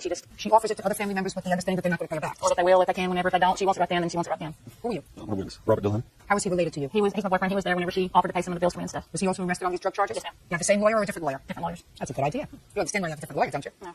Because eventually one of you is going to put it on the other. Amen. Well, that's going to happen. That's why I have two different lawyers. So let's deal with the $750. Well, totally, it is $244.54 for your hot checks. Okay, she said $250. It's close enough. That's right. And the other one, I just got out of the hospital on Wednesday night, and I get a phone call the next morning around 10 a.m. on Thursday from Robert Delahunty's mother. Robert Delahunty saying that Shannon had to have $404 or she was going to go to jail. Well, I had no other way to get it. My twin was sick. She couldn't go take it. I paid Mr. Deaton by telephone, and he charged me an extra $100 to do it. Okay. Well, once you turned over the money, tell me about the discussion you had with your daughter. Well, she knew she had to pay me back. I told her, I said, Shannon Michelle, I ain't going money on the tree. She knows she got to pay me back. No, Miss Ogden, listen to me very carefully. I want to know what you said to her and what she said to you when you finally saw her after you paid this money. She said, I'll get a job. As soon as I get a job, I'll pay you back. And as soon as I get some stocks in, I'll pay you back. I've heard this and heard that. Just a second. Did she ever get a job? No, but she got offered one and she wouldn't take it. Did she ever sell stocks? What kind of stocks do you have? There was some my dad. He passed away in 2002. There was some he had with Dow back in like the 70s. There was $50,000 worth. So what'd you do with the money? That's me. I'm having them transferred right now. It's my name because I was executive of the estate. And I can get a job because I pretty much did everything for her. When I moved in, I did everything for the woman. I mean, I cleaned. She give me something to drink, give me beer, give me this. I mean, she was constantly never. So what? I mean, how was her maid? How can I get a job? Miss Bentley, I did the best I could. You're not there now. You're not taking care of your mother now. Why can't you get a job now? I can't. I'm looking. I'm going to school full time. Look, listen to me. You have children? Yes, ma'am, too. Your children don't live with you. No, ma'am. They live with their father. They live with his parents. Or with his parents. Yes, ma'am. They don't live with you. Right. Or him. Right. Amen. Ditto to that. Judge Judy continues in a moment. Terry Ogden says her daughter, Shannon Bentley, owes for loans she made while Shannon was trying to get clean. Shannon says because of drugs, she lost everything. This is not the time for a 32-year-old woman to be in school full-time, my dear. This is the time for a 32-year-old woman to be in school part-time and working. Because if you have children who are being taken care of by their paternal grandparents, in addition to paying your mother back for the money she laid out to keep you out of jail, you should be sending support for your children. How's that for an eye-opener? I agree. You're right. I mean, I'm looking for a job. You're not looking hard enough, honey. Anybody can get a job. Thank you. Anybody can get a job. Fast food, drying cars at a car wash. Anybody can get a job. Your problem is that you've had a windfall of money. According to your mother, $375,000. No, it wasn't that much. How much? It was around $250,000. $250,000 is $250,000. That's a lot of money. I have a house paid for. I have a car paid for. Listen to me, Miss Ogden. Don't speak. Okay. What I'm trying to say to you is, you got a lot of money. That can make you a real lazy behind. But you have responsibility. When was the last time you sent your children support? I haven't supported them. I've bought clothes for them. And that's not support. Support is sending their grandparents $500 a month. And I suggest that if you want to be considered a mother at any time in your life, you will start to do that. Get a job and start supporting your children. Because that's what mothers are supposed to do. Don't have their children in their custody. Just like fathers. But first, you pay your mother back $750. Wait, I got $1,250 in there where I loaned her too. It's on there. Was that for the car? Shh, listen to me. Was that for the car? Yes, ma'am. Because you're going to pay careful attention to me. Just listen to me. Okay. The car was repossessed. I had them. You had them repossess the car. You know why? I couldn't stand it being in Lufkin, Texas because of her and don't head over here. I mean, insurance could lapse on Friday night. Well, I wouldn't know the date's got it. That's why. I understand. Listen to me. I understand why you felt compelled to repossess the car. But there was no legal reason. There's an emotional reason for you to repossess the car. You said, listen, I'm not crazy about him. I'm not crazy about her. And I'm not going to be stuck with this payment because it could end up on my credit. So I'm going to call them and have the car repossessed. I can understand why you did. But then you can't get the money back. The tax stamps. I'm speaking. Listen to me. I'm speaking.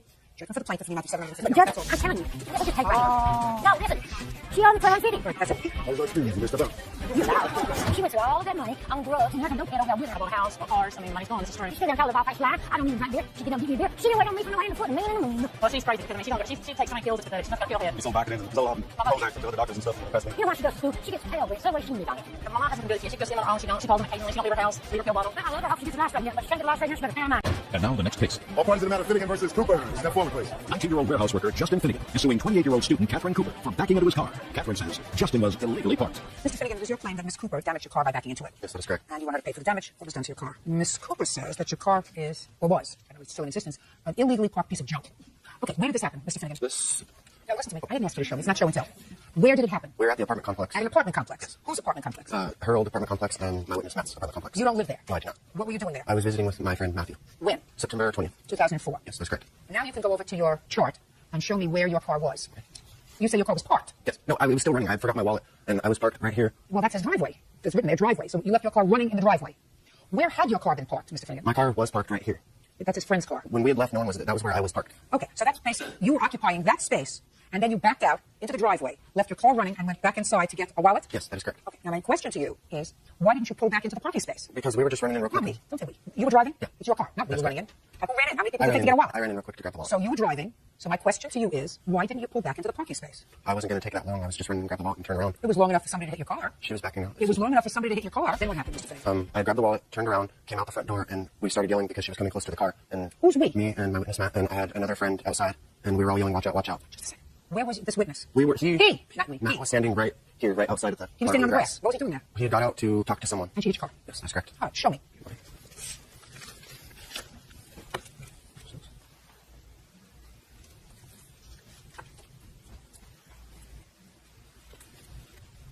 What's his house? Picture of a house. That one is a picture of the pole. What does the pole have to do with this? I was just showing that she has broke that pole several times with her vehicle. I want to see a picture of your whole car, sir. The whole car. We don't have one of the full car. Why not? Because I just took a picture of What's one. this pole? What's a we? Sorry. I want to see a picture of the whole car. She says that this is a gray car that you've painted with house paint. Looks like that to me, this little thing over here, because that has to go to your damages, sir. Is this car painted with house paint? No, it's primer. It was right. Primer. Who painted it with primer? It was primer when I bought it. I was getting ready for paint. How long have you had it? I had it for a year. Did you ever have it painted? I haven't had it yet. It's sitting in the shop right now. Why? Because I was rebuilding the car. All right, Ms. Cooper, I'll give you. Okay. On the 20th of September, 2004, you backed into his car. Yes, I did. And right after that happened, I got all his friends. There was more than that many people. They surrounded me, and they were yelling at me and calling me all kinds of horrible names. And I told them, fine, I'll just pay you. I was on my way to work. So I left after that. I need to get out of there. There was a bunch of teenagers, and they were all partying. There's a lot of traffic in and out of the place all the time. And they all started harassing me, and the harassment never ended. Okay, so you backed into his car? Yeah. You didn't see it? I didn't see it. There was a car parked next to me. I was parked in my normal parking spot. And I see where you say your car was parked. Okay. Now, what happened then, Mr. Finnegan? She didn't pay you for it, is that right? Yes. She had asked me to get her, bring her an estimate, and she would make payments for it. Fine. Did you bring her an estimate? Yes, I did. Was it a reasonable estimate? Yes. What was it for? It was $670.20. How much did you pay for the car? I paid $2,000 for the car. What year, make, and model car is it? It's a 1990 Honda Civic. Did you buy it in primer code? Yes, I did. And you paid $10,000 for it? That is correct. Somebody saw you coming. So you gave her this estimate. Go ahead. What happened? And I had waited. She had said she was waiting on a check, and I said okay. And I came back to her, and she had said, I don't have the money. I just started a new job. And I had waited another week or so, and I came back and I followed up each week about the money, and every time it was a different story. Why don't you tell Officer Berg here what you did, sir? I had asked her about the money, and she said, well, I'm moving soon. I don't have the money. And so, out of anger, I got mad, and I went and I took a baseball bat to the back window. Of what? Of her vehicle. Of a car? That's correct. Who was in the car at the time? Her daughter was in the car. Her baby was in the car? And I did not know that at the time. No, I don't. Shh. Got it? Ooh. You got your anger out. And you were arrested. That's correct. And you pled guilty to vandalism. It was criminal mischief. And you were forced to pay restitution. That is correct. What do we think? Petrie Hawkinsburg. Evidently, Mr. Finnegan understands how to go to small claims court and file papers. Careful. He even knows how to oversee drawing diagrams. Oh, yeah. Mr. Finnegan, you think I'm sympathetic to you, sir? No, ma'am. You're right. That you're right about. And why do you think I'm not sympathetic to you, Mr. Finnegan? Because of what I did was not right. Correct. In any way, One thing was an accident, at least partially caused by your own negligence, for leaving your car running in a parking lot where there were children around. Child could have run into the car, driven, hurt themselves, hurt a lot of other people, because you couldn't take the time. You must have been off to a very, very important corporate meeting, so that you couldn't pull this car back into the parking space, turn off the ignition, and take the key when you went inside to get your wallet. So at least you were partially responsible for what happened to your own piece of junk. Yes, ma'am. And instead of acting like a grown-up and saying, well, she's not paying me, that's not the right thing to do. Maybe it'll cost me $50 to have my car fixed. Instead, you take a baseball bat to her car with her baby in the car sitting in the back seat and smash the window. Yes, ma'am. You think that a court is going to be sympathetic to you? No, ma'am. You're right. Your case is dismissed. That's fine. I'm going to just step up. We have fight clubs, but teenagers beating each other up all over the place, bleeding all over the parking lot. And, we're teenagers. We have lots of friends, I know that there's drug activity going on around there. We meet up there, and then, we all leave together. He said, no, my daughter's in the car, Justin. Because my son come around with a baseball bat. 19-year-old customer service rep David Gonzalez is suing 27-year-old merchandising manager Keith Stoddard for vandalizing his car. He claims David sexually assaulted his friend, Amanda. This case number 43 on the calendar, Matter Gonzalez versus Stoddard. Please, Ms. Swanee, judge, you may be seated. Folks, have a seat. Mr. Gonzalez, it is your claim that Mr. Stoddard vandalized your car and threw a bottle at it and you wanted to pay some $4,000 in damage. And I gathered from reading all of these papers that there was an incident involving a girlfriend of yours. Is that right? Yes, ma'am. Okay, is this the girlfriend? Yes, ma'am. Right, so we're going to start with her. Step up, please. Tell me your name. Amanda. Amanda. All right. Amanda, you have a last name. Pancake.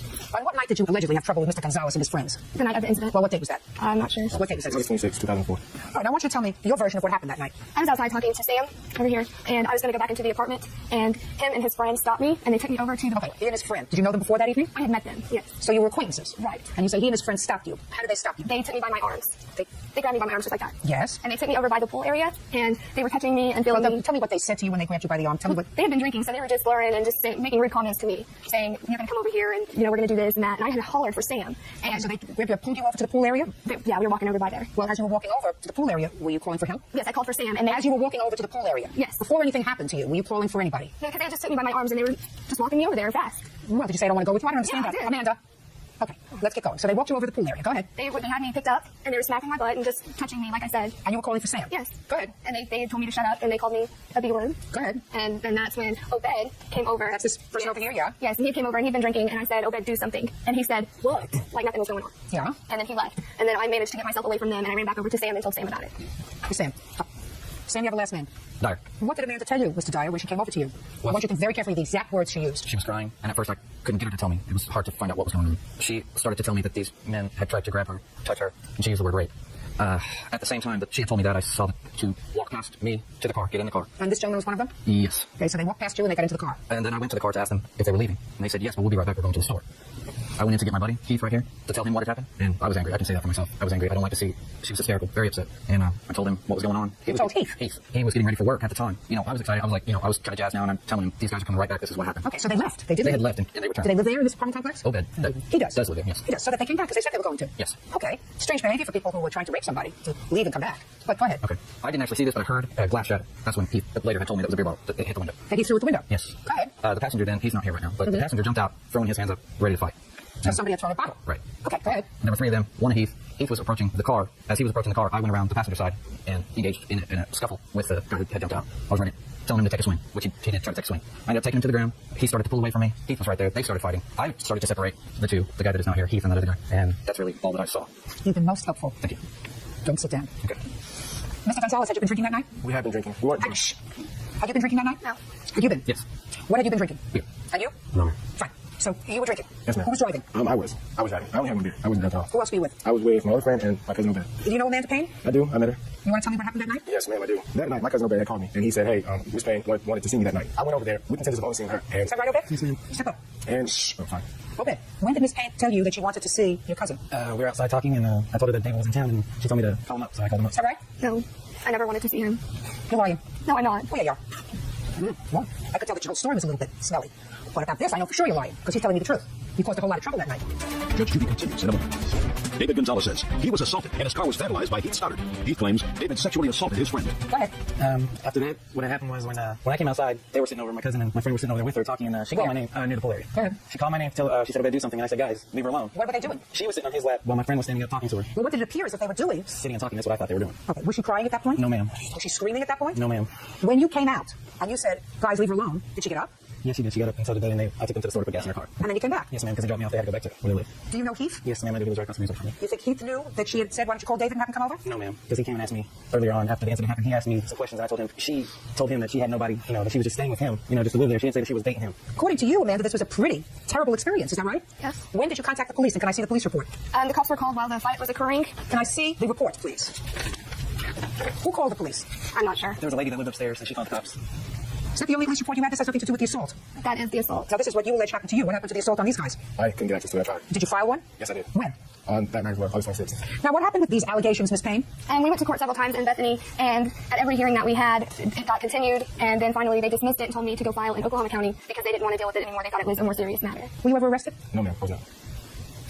There was never an arrest with regard to your allegations of sex abuse, madam. I never went back and filed. Why? Because they had made a police report on Heath, and I didn't want them to go forward with pursuing Heath because I didn't think he was in the wrong. And I was when did they make the police report against Heath? The same night. First. No. You know that I don't believe you when you say that you didn't tell him to call David to come over? You might not believe me, but I didn't. Because you knew these two young men. There were other people around in the complex that night. If somebody grabbed you by the arm to walk you over to the pool area, all you had to do was scream and say, let go, help me, somebody help me, which you didn't do. Which you didn't do, because they would have heard you. There were two guys. There were two of them. They were not armed, madam. You knew who they were. All you had to do was scream, somebody help me. You didn't do that. I totally understand. Proceed with damage to your car, please. You want to see estimates as well? Yep. I'm going to get back to you in a second, Sam. Sometimes things are not as they appear. Now, you had options. Your option was, instead of going out there and starting trouble, you go into the house and you call 911 and you report an alleged attempted rape and you wait for the police, right? Could have done that. Is that the right thing to do? That is the right thing to do. Would you say that if I am correct, that Amanda over here asked Obed to call his cousin David, and she wouldn't want to say that now because things got out of hand that night, right? Right? Things got out of hand with you and with Heath that night, right? But if I am correct, that she wanted David to come over just to talk, you would have been wrong to get involved with this, to confront and assault him, right? If the passenger in the car? If she hadn't. I'm saying to you, if I am correct. If you are correct, I see what you're saying, yes. How old are you? 30. I'm older. What kind of work do you do? At the time, I was a detention officer for juvenile detention center. And now? Now I manage group homes for people with developmental disabilities. Well, my job for the last 30 years or so has been to figure out who was telling the truth and who's telling the lie. That's my job. Right. So I have more experience than you do. So you have to rely on me when I say to you, she asked Obed to call his cousin. Now, if you knew that then, would you have confronted the passenger in the car? Not in that case. Right. Okay. Boy, if I were one of two guys that attempted to rape somebody, I wouldn't go put gas in my car and come back to the same place. That just doesn't sound right. Once I got in my car, I would leave and not come back. So, boy, hope this blows over. Wouldn't you? They may have thought nothing was going to happen. Maybe they thought nothing was going to happen because nothing happened. That's a possibility, isn't it? That is a possibility. I know that Heath would like to believe everything that she says. It's not true. And what you two gentlemen should have done was to pick up the phone and call the police so that in the event that something did happen to this young lady, the police would have dealt with it. They weren't going anywhere. They had just come back. What kind of car do you have, sir? 1995 Mazda 626. The estimate that you have probably is worth more than the car is worth. There's a lot of damage to the car. Judgment for the plaintiff in the amount of $2,500. That's all. We were about to leave home and the cops come over and they're like, oh, yeah, by the way, here's his papers, something bad. I was like, what? She just speculated and made her own ruling. You know, she didn't even ask me what happened. You know, my side or anything. Basically, she ran the game on everybody. They're lying. They wanted the money, and that's what they did. And now the next case. All parties in the matter of Ramos versus Kearney. Step forward, please. 19-year-old salesperson Aubrey Ramos is suing her ex-boyfriend, 25-year-old tow truck driver Tim Kearney, for a loan to pay a marijuana fine and for a cell phone. Ms. Ramos, the defendant is your former boyfriend. You claim he owes you for some tickets that you paid off for him and a cell phone. Yes. And he says that he paid you for the loan for the tickets, and he doesn't owe you anything for the cell phone. Loans. Let me hear. All right, as of 11/13 of last year, Tim asked me if I could pay a ticket that was amount of $600. It was for possession of marijuana, and I had just received a credit card at that time, so I said I would go ahead and do that. He also said he would pay me every week, $50. And did he do that? For about 2 weeks, he paid me, and then it was every other week, and then it was whenever he had the money. Well, who kept a record? I kept the record. Let me see the record you kept. I don't have, I mean, I calculated it on paper. I don't have any proof other than what the credit card states. No, he said he paid you. So if he paid you, he paid you for 2 weeks, and then he skipped a week, and then he paid you the next week, and then he paid when he could. Somebody had to keep a record of when the payments were made and what there is. How do you know what the balance was? Are you guessing what the balance is? I'm not guessing. I totaled it up, and well, show me from what you totaled it up. I just kept it on a scrap piece of paper that I do not have. Oh. Okay. What else? Then, February 21st of 2004, Tim wanted to join my phone bill, have another line on there. He said he would pay me every month that the phone bill was due, and that if we stopped dating, he would still pay the fee every month. He then decided to break up with me a month later, and he kept paying the bill for another 2 months. His girlfriend and I got in a confrontation over the phone, so I turned off his phone the next day. There was a $200 cancellation fee. He told me that he did not owe me any more money for He doesn't owe you any money. He kept his end of the bargain. Not at all. Shh. Do I look like I need some help? When you lend somebody money, you keep records. Courts don't deal in guessing. Mr. Kearney says that he has, in fact, paid you back all but $50. Yes, ma'am. Is that right? That's correct. Now, he doesn't know that either. He's just making that up. You don't know how much he owes you because you're just making it up. Because if you had scraps of paper, then you would have brought them to court. You didn't. When you make a business, a contract arrangement with somebody, even if it's an oral contract, you keep records. Otherwise, you're asking courts to guess. Courts don't guess. Mr. Kearney says he owes you $50. You can't prove to me that he owes you any more than $50. So you get $50 on the loan for the ticket for the marijuana. But now, as far as the cell phone is concerned, this is very, very fast. He made an arrangement with you, according to what you just told me, that he would pay you each month for the cell phone. And according to you, he paid you even after you broke up. For 2 months, he paid the cell phone bill. And then you got into a contest, a match with his girlfriend on the phone, and you turned off the cell phone. That's what you just told me. So you want the $200 cancellation fee. He doesn't owe that to you. He didn't tell you to cancel the phone. You canceled the phone because you had an argument with his girlfriend.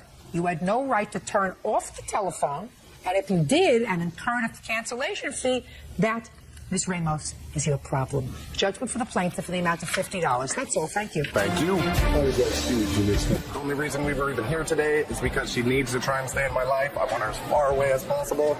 Keep her away. Everybody knows he's a jerk and he's cheap. Miss Ramos found out that I wouldn't be with her, sleep with her, have any kind of sexual relations with her anymore. She got real mad, cut off my cell phone. Stay with his new girlfriend and have a great life. I told her I wouldn't be with her anymore, and she's all, oh, well, is that girl so much better than me? Well, yeah, she is that much better than her. That's why she's my fiance now. He was a liar. He cheated, and 1-year-old auto detailer Brad Soderblom is suing his former friend, 20-year-old delivery man Richard Martin Jr., for his share of damage to a hotel room. Brad says during a night of heavy drinking, Richard fell through a window.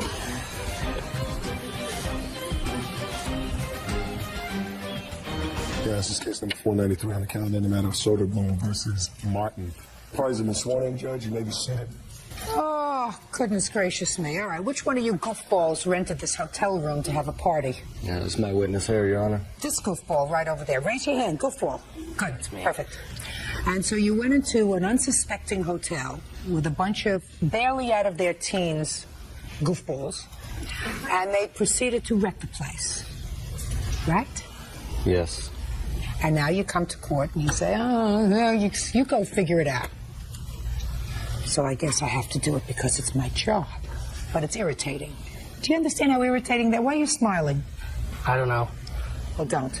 It's irritating. Okay. Where do you live? St. Louis. On what date did you rent this hotel room? The night of December 23rd. Why? We were bored and we wanted to have something to do, I guess.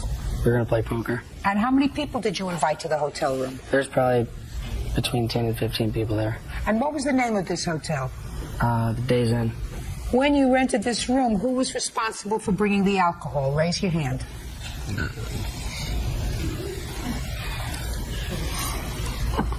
You had to watch that in slow motion. It was really quite interesting.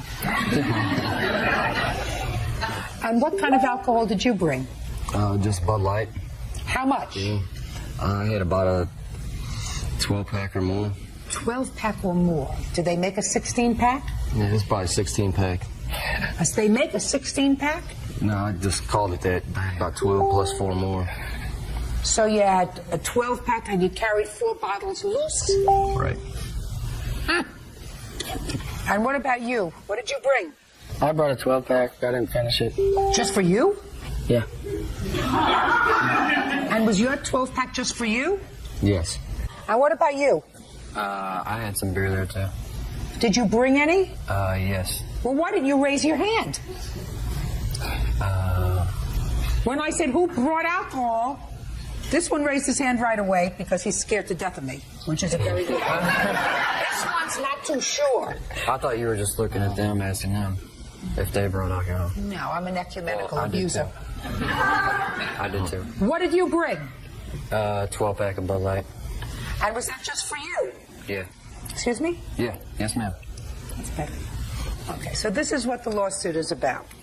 You rented the room on your credit card. There was some damage to the room in the amount of $360? No, the damage total was $955. Myself and the defendant were responsible for $710. So I You paid. mean responsible because you damaged $710 worth? Because of our stupidity. Yes. And I paid him, my witness, his amount plus the half of the $355 that he owed because he refused to pay anything. I wish I could figure out a way to really torture them better. Oh, you will. You're right. Who are you? Mary Burkhardt. How are you related to this case? I'm a friend of Richard's, and I was bringing him home that night. She's the sober one that was there. The only sober one. Who are you? I'm DJ Feldorf. What'd you do? I was there at the party. You were one of the goofballs. Yes. Good. Mr. Hill, I want you to describe the damage to the room that was done at the Days Inn. There was a hole in the bathroom door, blood on the mattress. From what? From one of them going through the window and coming back in the room. Yeah. Keep going. Carpet extraction to clean the glass. Rooms got charged. Both rooms got charged because the mattress had to get replaced and the room with the window broken had to get replaced. So You mean there were 2 different rooms? the room that the window got broken in was not my room. Whose room was that? It was nobody's room. It was a vacant room.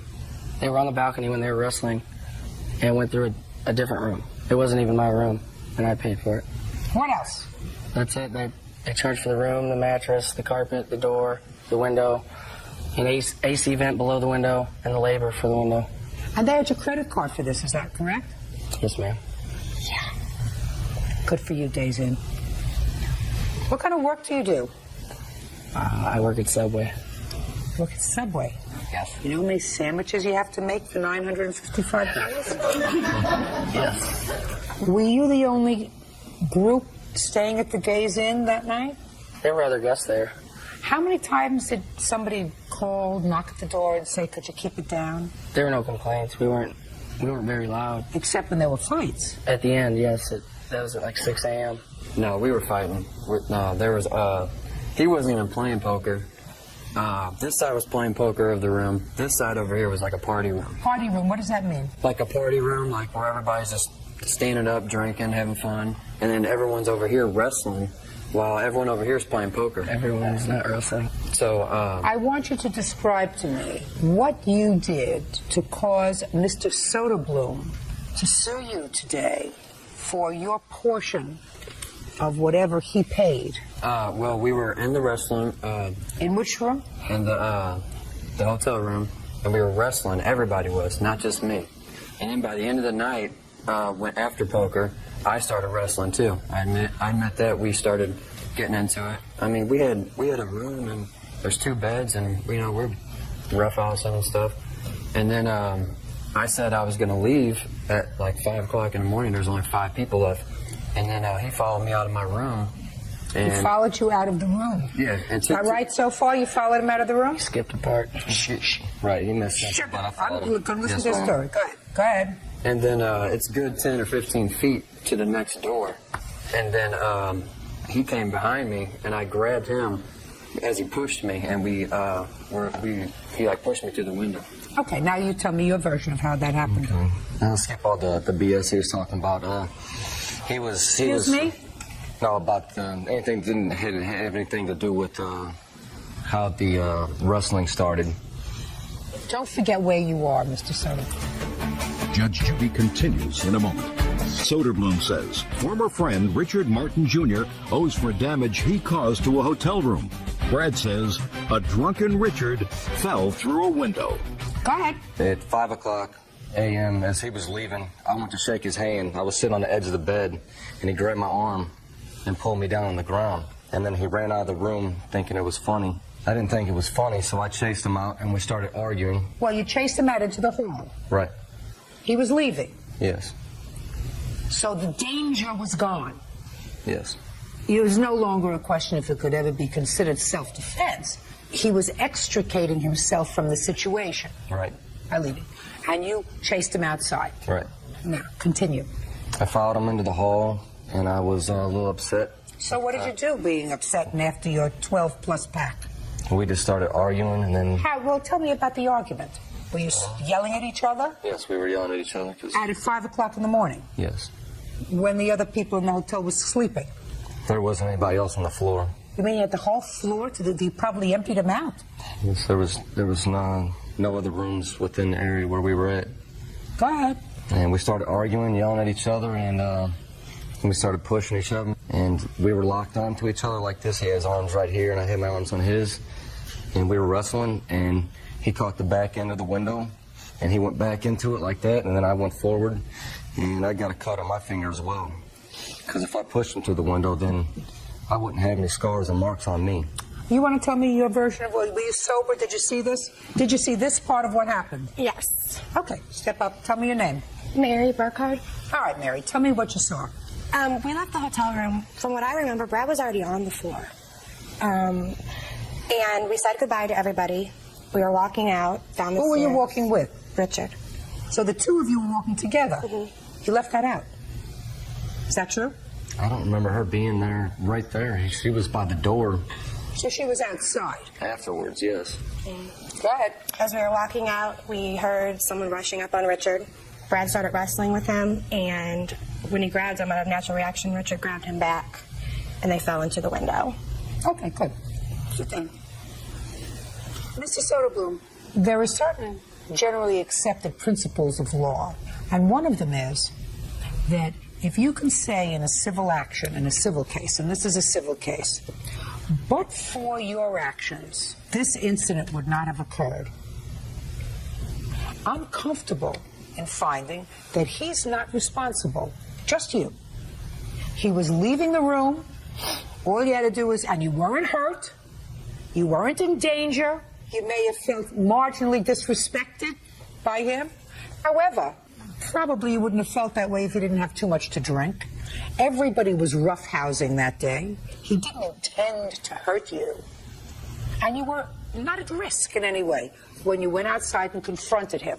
So you caused the damage. Pay for it. That's all. Thank you. Party's are excused. You may step out. I gave the police his information, and he was contacted that morning. The next morning, I got a DWI. They just told us that if we didn't pay for the damages, then we would be going to jail. I think that if they didn't. And now the next case. All parties in the matter of Young versus Elahi. Step forward, please. 19-year-old bank teller Chris Young is suing limo company owner Mike Elahi for ruining his prom. Chris says the limo was too small and over an hour late. Mr. Elahi, you own a limousine company? Yes, ma'am. How many cars do you have? 4. How long have you had the company? This company is about 2 years. What kind of cars do you have? I have a sedan, SUV, and Excursion and Hummer. Mr. Young, Yes. you, according to your complaint, hired the defendant for a prom. Correct. And what kind of car did you rent? I requested, he told me he had an 18-passenger Hummer limo. Is that what you told him you wanted? Right, he said that's all he had left. Did you have a contract with him? I have the credit card statement. Let me see it, please. What night was your prom? It was the night of May 15th. And when had you reserved this? I called her around the 12th, I believe it was. Would you have been just as happy with the SUV or another car? The whole reason we ordered the Hummer is because we had a couple extra people join our group. What time was he supposed to arrive? He's supposed to arrive at 6:30. What time did the car arrive? Around 8:15. What kind of car arrived? It was a 12-person excursion. Did you call the defendant between 6:30 and 8:15? I called the defendant at 6:30 to ask where the limo was. And where was the limo, sir? It was at the location. No, he called you at 6:30, sir, asking you where the car was. At 6:30, I don't recall that. I don't recall that. Well, you don't recall that? No. Well, he does. So then you must be mistaken. I talked to 6:45. I talked to the driver, and he was with the customer. With what customer? With the passengers. These passengers? Absolutely. No. Sir. No. Otherwise, he wouldn't be here today. What's the name of your company? A1 Limousine. A1 didn't do their job that night, sir. They didn't get to his house until, according to him, at least an hour and a half late. Well, it was an hour and a half. It wasn't late at all, man. It wasn't late at all. You don't know that at all, sir. Yes, I talked to the driver myself. Listen to me very directly. carefully, Mr. Alawi. Sure. You can't tell me what the driver said to you. That's hearsay. Why didn't you bring the driver here? What driver is no longer with the company. It's no Why longer not? with the company. Well, this job is about a year ago. I tried to find the driver. Well, Not a year unfortunately, I ago. wasn't successful. All right, well, then you can't tell me anything, sir. I have to rely on what the plaintiff tells me. So the car was an hour and 45 minutes late. I have proof of the limo being late. Can I see it, please? You still have this limousine company? Yes, I do. I would have suggested, Mr. Alawi, that what you do is to credit Mr. Young for that evening, or at least for a substantial part of it, because your company's not going to come out looking really good tonight. Well, according to my note, I checked with Here's the a letter driver from at- the Agora High School, from the principal, indicating that they received a distress telephone call from the parents of Chris Young, indicating that the limo, which had been ordered, had not arrived, and the students would miss the 9 o'clock deadline for admission. After conferring with me, the students were granted a half-hour extension of the deadline until 9:30. But, ma'am, they used the service. And they were in the car before 7 o'clock. There was no way they were... They were not! They were not in the car. Because, listen to me, the car didn't get there. Well, they could have canceled the whole thing. Why did they use the service then? If the driver was late hour and 45 minutes, why did they use the service? Where is A1 Limousine located? West Los Angeles? I wouldn't use them. Ever. When you have a company, and we're not getting to the condition of the limousine when it arrived, because I read that. When you have a company that accepts the responsibility of providing limousine service for high school kids for their prom, and you don't do the right thing, you have to be able to accept responsibility. Absolutely, that's part of our job, to be there on time. And you did not. And if you did not, you're supposed to be able to say, we did not, and it's the cost of doing business, I'm going to refund your money. Well, that's not true, ma'am. The driver was there on time, and the car was I'm telling you, the driver was not there on time. What part of that don't you understand? Well, I Are you understand fit? what you're saying, but you Are know. you fit? You have pictures of what the car looks Yes, like I- inside? I don't Can I have see it, to please? see it. Can I see it, please? The pictures don't speak. show any much of Allow it. the mess inside. I have a witness that saw the inside of the limo. Who is that? Paula? Step up, please. Tell me your name. Paula Smith-Shamey. I'm the mother of his date. I was there through the whole waiting for the driver. You were the mother of his date? Yes. That would be you. You look very pretty, by the way. Thank you. What time did the car arrive? It was about an hour and a half after it was supposed to be there. And even when the limo did finally arrive, the driver would not take them. He said that he was being told that he could not drive them, or if he drove them, he wouldn't get paid. On his own, he suggested, well, I can take you down there because it's on my way back, but I can't bring you back. Did he bring them back? Well, after negotiating, yes, he did take them, but there wasn't enough room. The kids sat on the floor. 2 of the kids were transported by their parents, but it was still very crowded in there. One of the kids was on the floor. Could you describe to me what the limousine looked like? It looked like a party vehicle. It was leopard print with mirrored ceilings. There was cans on the floor. There was dirt on the carpeting inside. And it was Was this one of your regular cars, Mr. Alawi? That's the answer, yes or no. Was this one of your regular cars? No, ma'am. You subcontracted for this car. That's correct. Judgment for the plaintiff in the amount requested, which was $1,356.25. Mr. Alawi, I'm going to tell you something, sir. You make a big mistake as a businessman. As a businessman, you certainly don't air your dirty laundry in front of 10 million people. That's all. It was dirty. There were soda cans all over it. During that time, the prom, everybody looking for that type of car. We didn't get anything to drink because the Lindsay is suing her ex-boyfriend, barber John Williams, for unpaid loans and for his share of a Cancun vacation. John says the vacation was Lori's attempt at reconciliation after she destroyed his crocodile skin shoes. All rise.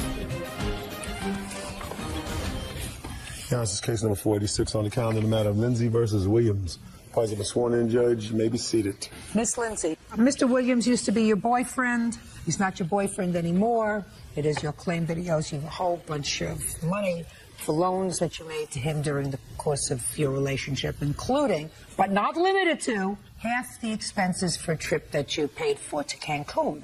Yes. Mr. Williams says that he owes you nothing. Whatever money that you did give him was sort of boyfriend-girlfriend thing. There was never any agreement to pay back that money, and that you had a hissy fit at one point and you cut his crocodile shoes. As a result of that, you felt guilty, so you invited him to go on a trip to Cancun, all expenses paid, right? Yes.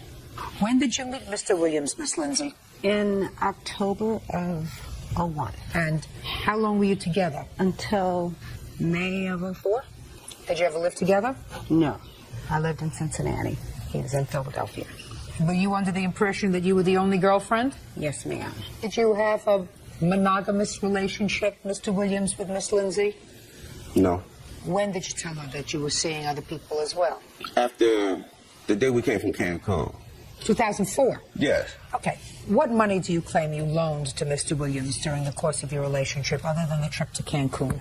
Well, over the course of our relationship, John seemed to have been financially in trouble a lot. I did loan him some money by way of, I said, now look, if you need this money, I will loan it to you, when you get on your feet, you can pay it back. Well, what if he never got back on his feet? He said, okay, he agreed What to I'm that. saying to you is, what if he never got back on his feet? Some people never do. I just would not have gotten your money back. Right. Are you back on your feet? Somewhat. Somewhat. You see, Miss Lindsay, a loan goes something like this. I am going to give you $1,000. Our agreement is you pay me back $1,000 when you get your tax returns in 2005. Now, what if you never get your tax refund back in 2005? Do you have a loan? Yes. No. if you don't. If you say, I'm going to give you this $1,000, you're going to pay me back in May of 2005, hopefully from your tax returns. But if you don't pay me back from your tax returns, the loan has to be paid in May of 2005. Do you understand the difference? I do. Okay. So here's some money, honey. You pay me back when you get back on your feet. You don't even expect to get paid back. But I did, Your Honor. He started to pay. Well, you started giving him money right away, according to you, and you started going out with him in 2001. So let's say you made the first advance in 2002? The 7th month of 2002. And when did you make your last loan to him? The 7th month of 03. When did you loan him money to go to Cancun? That was just on the credit card. We agreed to, we were going to go to Cancun. We had been to the Bahamas, and we received round-trip vouchers. I don't care where you're going to go. You gave him money in 2002. He never paid you back, according to you. He owed you money from 2003 that he hadn't paid back fully, because you allege that is money that he owes you, right? So in the summer of 2004, a year later, you decide to loan him money to go to Cancun. And what I don't understand is why you're making him a loan when he still owes you money from the year before, and why you're making a loan when he still owes you money from the year before that. Because I believed that he would pay it back. Well, I don't know what gave you that impression. Because he was paying some money. How much did he pay you back? He had paid $200. On how much of a loan? I don't know, because I had not added it all total at that point. Miss Lindsay. Yes. He doesn't want to be your boyfriend anymore. That's fine. I'm okay with that. Very much so. Good. Okay. Tell me about the trip to Cancun, Mr. Williams. How that came about, Your Honor, was he had gotten 2 round-trip vouchers from Bermuda when we went to a trip. All right, Bahamas, Bermuda, and South the same thing. All right, she called me up, Your Honor, and she said, well, I mean, look. it's the same thing in Yiddish. So, Okay. it's the same thing. Yeah, go ahead. She called me up, You didn't John, look understand here, Yiddish? let's go to Cancun. We got these vouchers, and I'll take you there. You got the plane ticket to get there. I'll take care of that. I'm saying, cool, all right. You know, I felt that I was owed that anyway. Why? You know, we were in a relationship. It was starting to get more serious than I wanted it to be. Miss Lindsay, she really didn't want to hear that. All right, and she kept pursuing the relationship. Now, it came a point when I told her, I said, look, you know, I wanted to end the relationship, and she surprised me one day. She flew to South Philly, came by my barbershop unexpected, and she said she wanted to talk, go out to dinner, and, you know, maybe try to, like, get some clarity on where I was coming from. I said, okay, cool. We went to dinner, we talked. You know, just a second. Are you trying to get some clarification as to what his intentions were when you came to Philadelphia? Because at that point, Your Honor, they were not clear. They should have been clear as a bell. Okay. You met him in 2001. If he wasn't down on one knee between 2001 and 2004 with a small box in his hand, you should have known what his intentions were. Right? All right. So she came to the barbershop in Philly. And we went out to dinner, we talked. I thought she had got an understanding on just how I felt. I mean, that's the understanding I got. Okay. I asked, I said, Ms. Lindsay, you know, like, when you going back home? She said, I'm going back tomorrow. My plane leave tomorrow. I said, where you going to stay? Did you make any arrangements? Because, you know, see her to her hotel. She said, no, I didn't. You know, against my better judgment, I said, look, all right, you can stay over my spot tonight. You know, I'm going to go to the airport in the morning. I woke up in the middle of the night and I saw Miss Lindsay, like, you know, in my bedroom with my safe open, going through my mail, and I'm like, come on, man, what is this? What you doing? So I said, well, look, you got to go. You know, I let you into my spot. You're getting crazy like this. You got to go. I go in the kitchen, make me a cup of coffee. She comes in the kitchen with a steak knife. I'm like, oh, really? I said, what was you going to cut me while I was asleep? Oh, no, John, I wouldn't do that to you. I wouldn't do that to you. What you doing tonight? Yeah. But I didn't find that out. I didn't find that out till she went home to Cincinnati because she called and left a couple of messages.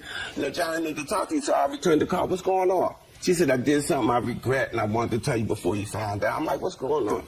She said, I cut up your shoes. I'm like, oh, Ray. I looked down at my shoe rack. She cut up 6 pair of my skins, my crotch, y'all. That's mean. And you don't cut up a man's shoe. What? That's mean. Judge Judy continues in a moment. Lori Lindsay says ex-boyfriend John Williams owes for loans on a Cancun vacation. John says Lori is a woman scorned. I did cut up his shoes. I knew you did. I did. I knew you did. I did. I cut up his shoes and I cut up a couple pairs of pants. But, Your Honor, I did take care of those things. Miss Lindsay. Yes. All I'm interested in is the trip to Cancun. Now, you went on the trip with her, Mr. Williams, is that right? When did you return from Cancun? I believe it was in June. It was in May, Your Honor. After you came back from Cancun, sir, and went to Philadelphia, when did you call Miss Lindsay and tell her that you had a girlfriend? The next day. That night, Your Honor. Would you tell me why, Mr. Williams? My girlfriend grilled me. She was like on me because I lied to her and told her I was going to my sister in North Carolina. I don't know how she put it together, but, you know, she was at me, and just busted me. So I had Was to come it so clean. important, Mr. Williams, that you go to Cancun so that you had to lie to your girlfriend, lie to Miss Lindsay, who you know had reasonable intentions? You went with her to Cancun. I assume you shared a hotel together? Yes. Why would you do such a thing? Because I felt like I wasn't compensated enough for my loss.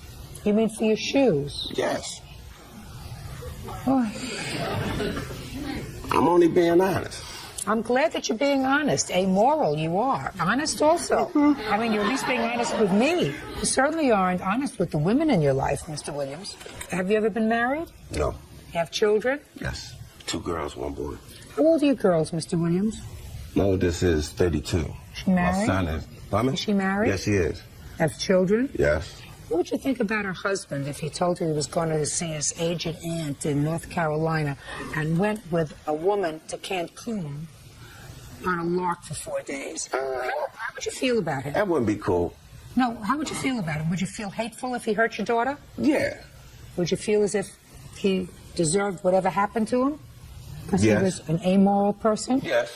Do you consider yourself an amoral person? I try. You try to be amoral, you're succeeding. You get my drift, sir. I'm trying to teach you about the word empathy. Empathy is a thing that one human being feels for another, so that you don't say, my needs, my desires are more, even if they're wrong, are more important than another person's feelings that are legitimate. You know, her feelings are legitimate. She may have been overly involved in you, but you are certainly doing little things to, in your own way, encourage that. I don't think so, yeah. Yeah, sure you are. So, you see, when a man says to a woman, sure, I'd love to go to Cancun. Let's go. We'll go. We'll have a great time. You spend 4 days. You share the same room. You were intimate with each other. You had dinner together. You laughed with each other. And then when you come home and your girlfriend grills you, you call her that night. And you say, by the way, I have a girlfriend. And this was all a joke that I played on you.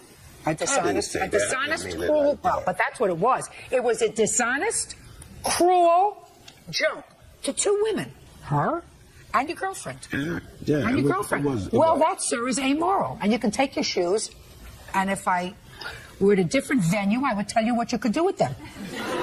He said, you called and said, I want to go to Cancun, and he says you cut up all of his skin shoes, and he thought that was a good payment for it.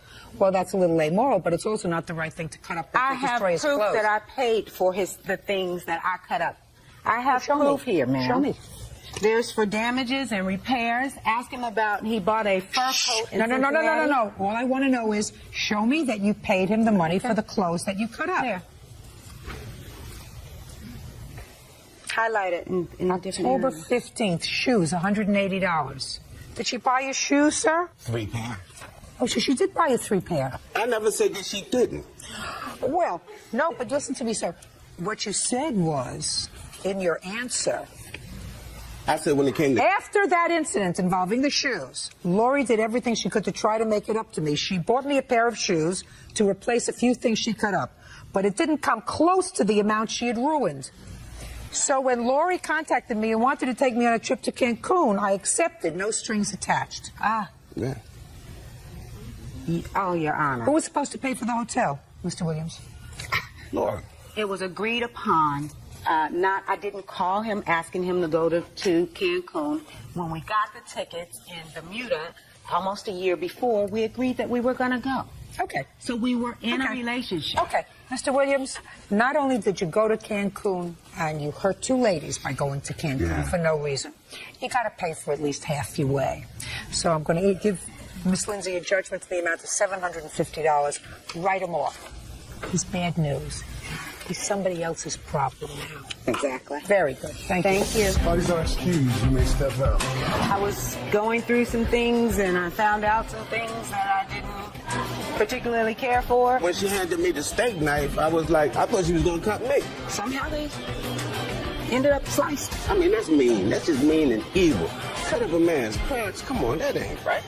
I didn't get all of it, but that's the price I paid. And now the next case. All parties in the matter of Karis versus Tierlink. Step forward.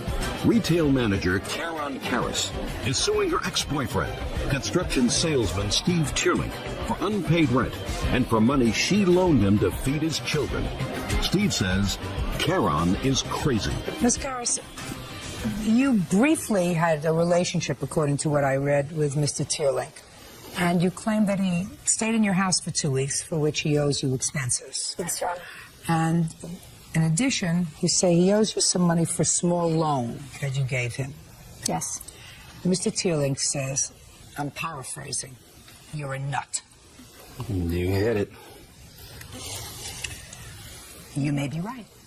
Why did he move into your house? He was evicted from his apartment. You invited him to come? He called me and told me that he was in a lot of trouble and pretty much showed up at my house in tears with his 2 little children. So you said, come on in. What else could I do? Good. Did they have a spare room for them? No.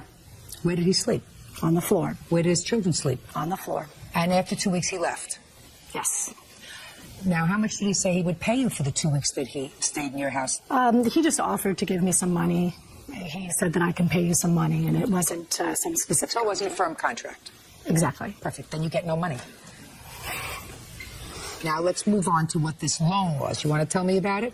He said that he needed some money. He said that he didn't have any food for his children, and so I gave him some money because I was afraid that he wasn't going to be able to feed his children. Good. How much did you give him? $50. That was nice of you. It was a loan. Well, you said it was a loan. That's not what you just told me. You said you were afraid he wouldn't have money to take care of his children. He asked me to borrow the money, and I agreed that I would lend him the money, and he agreed that he would pay me back. Tell me about the conversation. Well, he said that, he needed some money, and I said that I would agree to lend him the money, and when I agreed to lend someone the money, then I expect them to pay me back, and he did agree to pay me back. So did she give you $50, Sal? Yes, she did, Your Honor. Okay. Did you give it back to her? Not in that way. What did you do? I took her out for dinner, drinks, lunch. Yes. When? Shortly after I stayed at her location, which wasn't 2 weeks.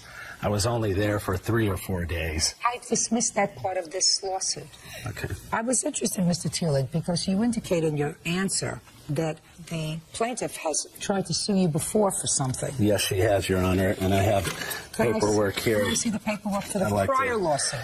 It was a loan for a futon, which was, the case was dismissed. I paid her back. That has the receipts and everything right there. You sued him for this $50 already. But when he paid me exactly for the futon, he did not pay for any of the other things. That doesn't make any difference, madam. Your lawsuit that was dismissed sought as a claim a $50 personal loan, as well as the balance on a futon. Right, and there was also a $200 loan as well. That's not even indicated there. Let me explain something to you. You have a responsibility, unless you want to abuse the legal system, to include everything in a lawsuit. You can't sue him for $50 on Monday, futon on Tuesday, $250 on Wednesday, because that suggests to me that he's right when he says that you're a nut.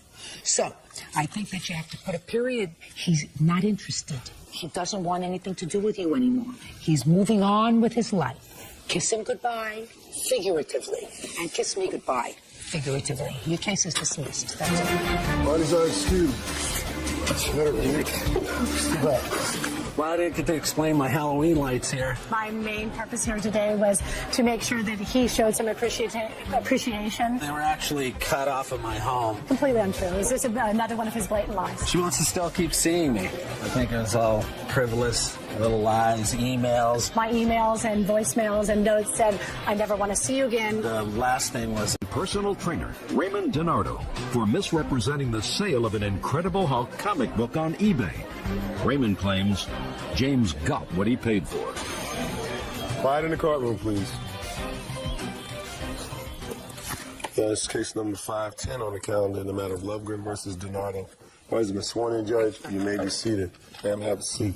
Mr. Lovegren, according to your complaint, you did what a lot of other people are doing these days, and you bought something off the internet.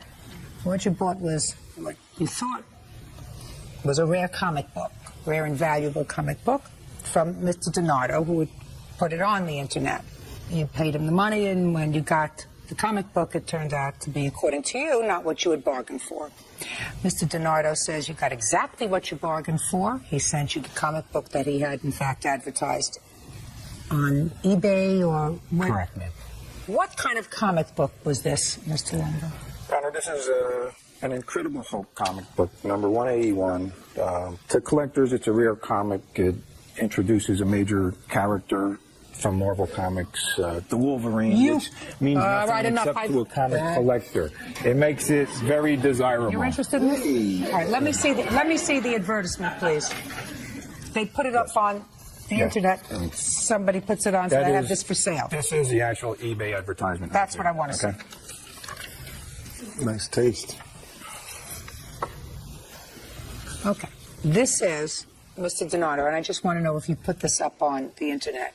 9.9, the rare, mint, sought-after original. Bidding has ended for this item. Starting bid, $1,200, and then the description.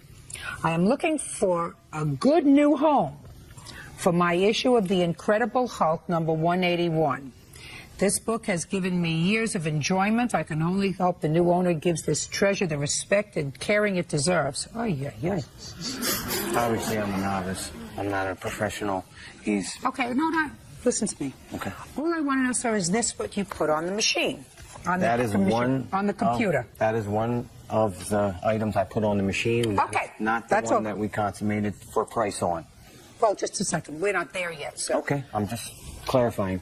No, you're not clarifying at all. You're going to listen to me. You're going to answer my questions, because in the unlikely event that you think that because I don't know a computer from a hole in the wall, Never said that. you're going to be able to fool. And I don't know a computer from the hole in the wall, but I do know legitimate versus scam. That's what I do know. There was no scam. Listen to me, sir. He sent you $1,200. How much did he send you? $1,500. Okay, so there was a bidding on this. Now, he had called me behind eBay's back, which is against the law. Okay, and so he called, contacted just me a second. So he contacted you. correctly. After I've took that off. What was the date he contacted you? I think it was November 15th. Is that when you contacted him? It would have been the 13th. I probably sent them an email. Okay, what did you say in the email? The email basically would say, I see your comic did not sell, and I asked if the book was still available. He sent me an email on November 12th. Can I see it, please? The book is still available when it's got his phone number on it. So you called him? Yes, I called him, and it was probably the 15th that we got together on the phone. Okay, called him, he called you, whatever. You got together on the 15th. And did you make a deal for this comic book? Yes, and I asked him, one, because I can see the picture of that book is a CD comic. A comic like that comes encased in a clear plastic case. It's sealed in here. It is not counterfeitable. It has a barcode. It's registered with the company that grades it. That's one that you got. That's not this one. Right, that's just a sample comic, just to show you what it is. Mm-hmm. I asked him when I talked to him, now this is a CGC graded book at 9.9. He said it was. I said, and you have the receipt for that? And he said he did. That convinced me we were dealing with the real thing. Okay. We agreed on a price of $1,500 then, and I wanted to try and pick it up the next day. I called him back. Because you realized, sir, if you made this deal for $1,500, that was an incredible bargain. Yes. Because the value of it was how much? I figured it could be worth $20,000. Okay. So you thought that you had some dumb guy who didn't know what he had. Yes. Right? Yep, absolutely. Absolutely. Okay. It happens. I know it happens. There are a lot of dumb people out there. Right, and I'm one of them, because Right. I sent them the money.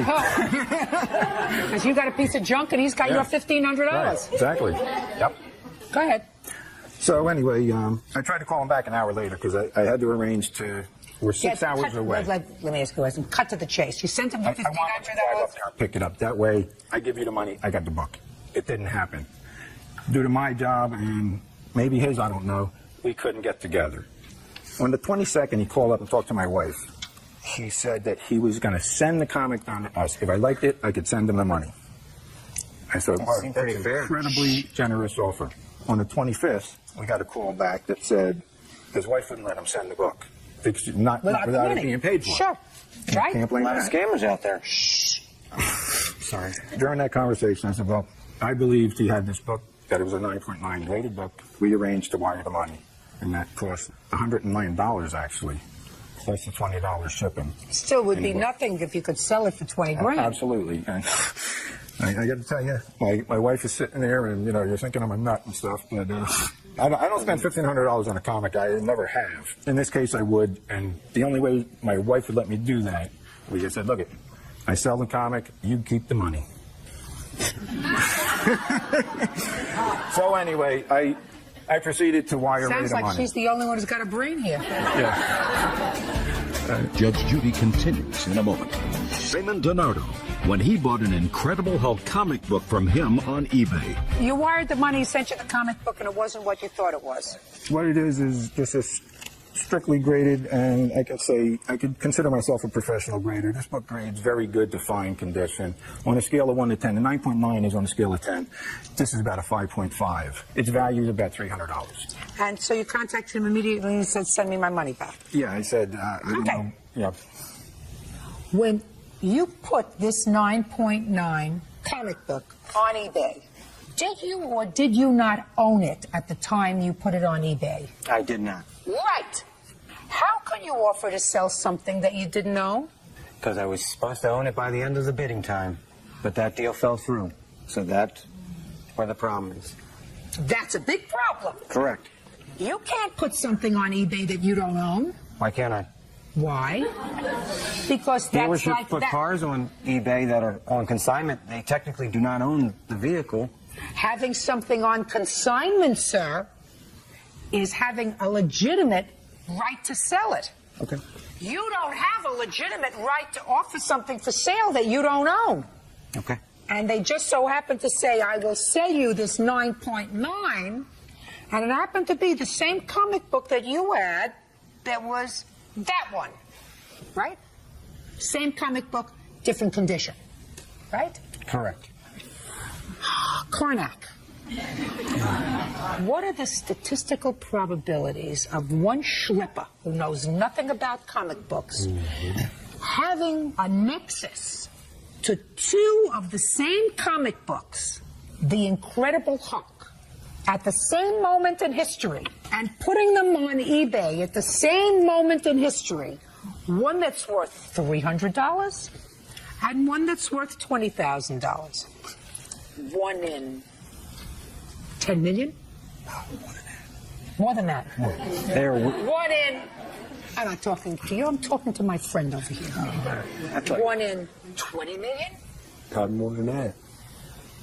So now I want you, Mr. DiNardo, to reduce what Bird, who is a very conservative man, by the way, has calculated at a 1 in 20 million plus probability of you having your hands on the same two magazines at the same moment in history when he wanted to buy it. Reduce that for me. Okay. Actually, it was a week apart, but I had no idea that somebody that had sold so many comic books would think that he would be getting a $1,500 comic book that was sold for $20,000. It just did. I assumed that he was talking about the comic book that I originally had sold. It just doesn't make any sense. Then he would think, oh, okay, this comic book I'm getting for $1,500, and I'm going to make $18,000 off of that. Does that make any sense? It doesn't. He went behind eBay's back, which is illegal. Just a second, did you hang up the phone on him? No, I did not. But he's already admitted Listen to me. malice. Listen to me. No, he just thought you were a schlemiel. Oh. He just thought you were a schlemiel. He didn't realize that you were a scam artist. There's a difference between being a schlemiel and a scam artist. let's say you go into somebody's house that's having a tag sale and you see this comic book in a big old bin of junk that they say, listen, you can buy the whole barrel of stuff for $10. She says, I'm spending $10. This is worth $20,000. Sort of how a lot of people get paintings and wonderful pieces of antique stuff, because one man's treasure is another man's junk. You see, me, I wouldn't pay a quarter for this because it just doesn't appeal to me. Right? Your wife wouldn't pay a quarter for this unless you told her you'd give her the profit. Because she's just not interested. But what you did, sir, you see, the statistical probabilities of you auctioning off around the same time two of the exact same magazines in one of the ads, putting down here. You have the other ad, by the way? No, I don't. No, you don't. You don't? Why wouldn't you have the other ad? Because I moved and the Because computer. you moved. Where? It's on eBay. Listen to me, sir. Move on this. Okay. Judgment for the plaintiff for the amount of $1,500. Excuse me, can I have That's a all. Can I have a comic book back? Parties are excused in this country. Can I have a comic book back? You may not. Okay, thank you. Well, I had a client at work. And now the next case. All parties in the matter of Popejoy Swihart versus Ward. Step forward, please. Rachel Popejoy and her father, Dwayne Swihart, are suing their former friend, systems analyst Margaret Ward, for misappropriating bail money meant for Rachel. Margaret says she used the money to buy food for Rachel's kids. Miss Popejoy, you were arrested. Yes, Your Honor. When? On November the 12th. What were you arrested for? I was arrested for willful reckless driving, driving on suspension, and no proof of insurance. And this was the first time you were arrested for something like that because they fixed very high bail. Right. And this is your complaint. You contacted your father. Correct. Told him you were in jail and could he please wire how much money? $1,500. For your bail. Yes, ma'am. And he said probably reluctantly, okay.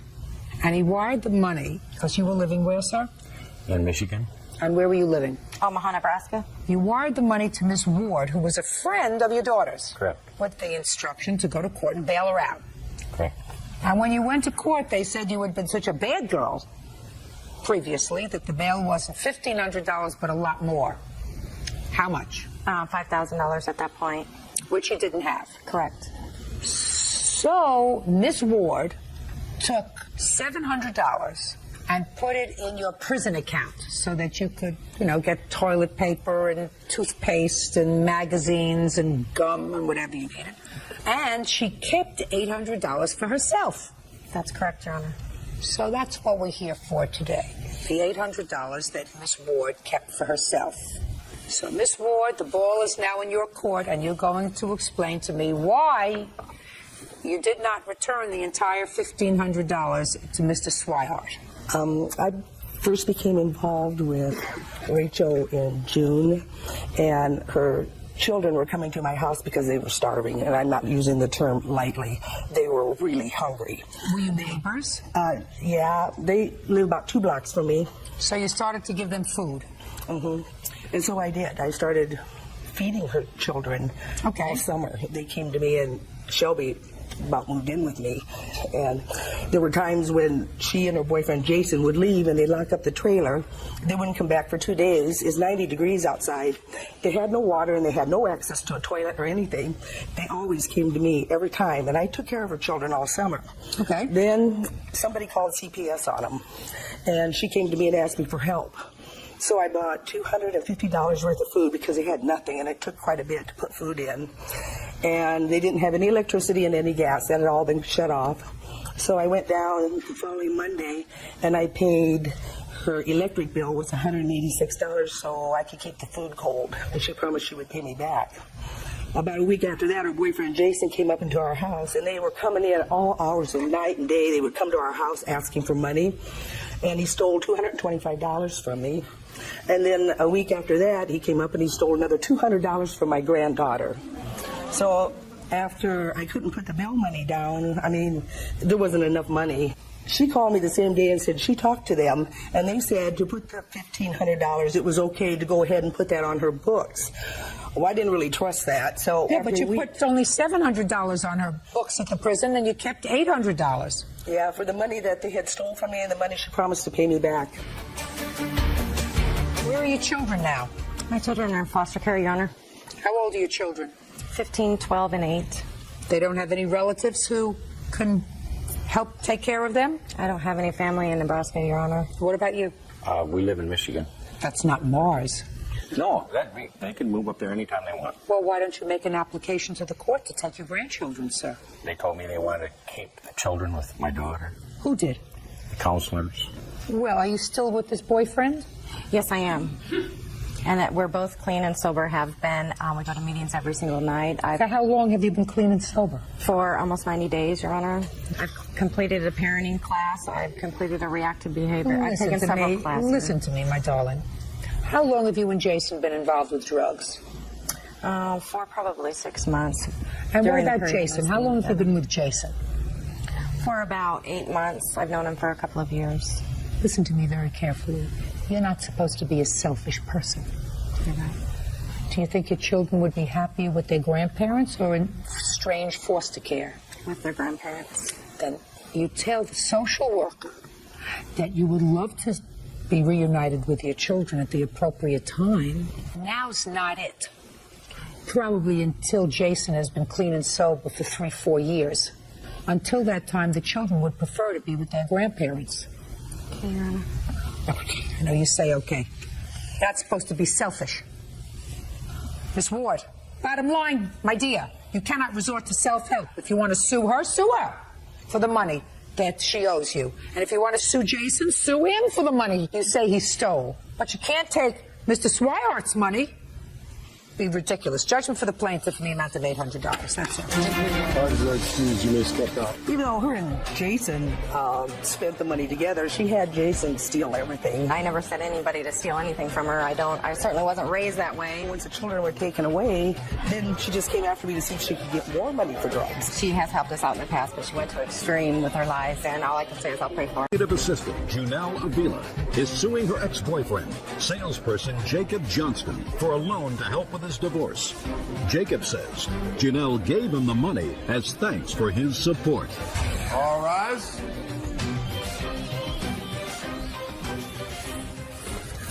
Yeah, this is case number 478 on the count in the matter of Avila versus Johnston. Parties have been sworn in, Judge. You may be seated. Ma'am, have a seat, please.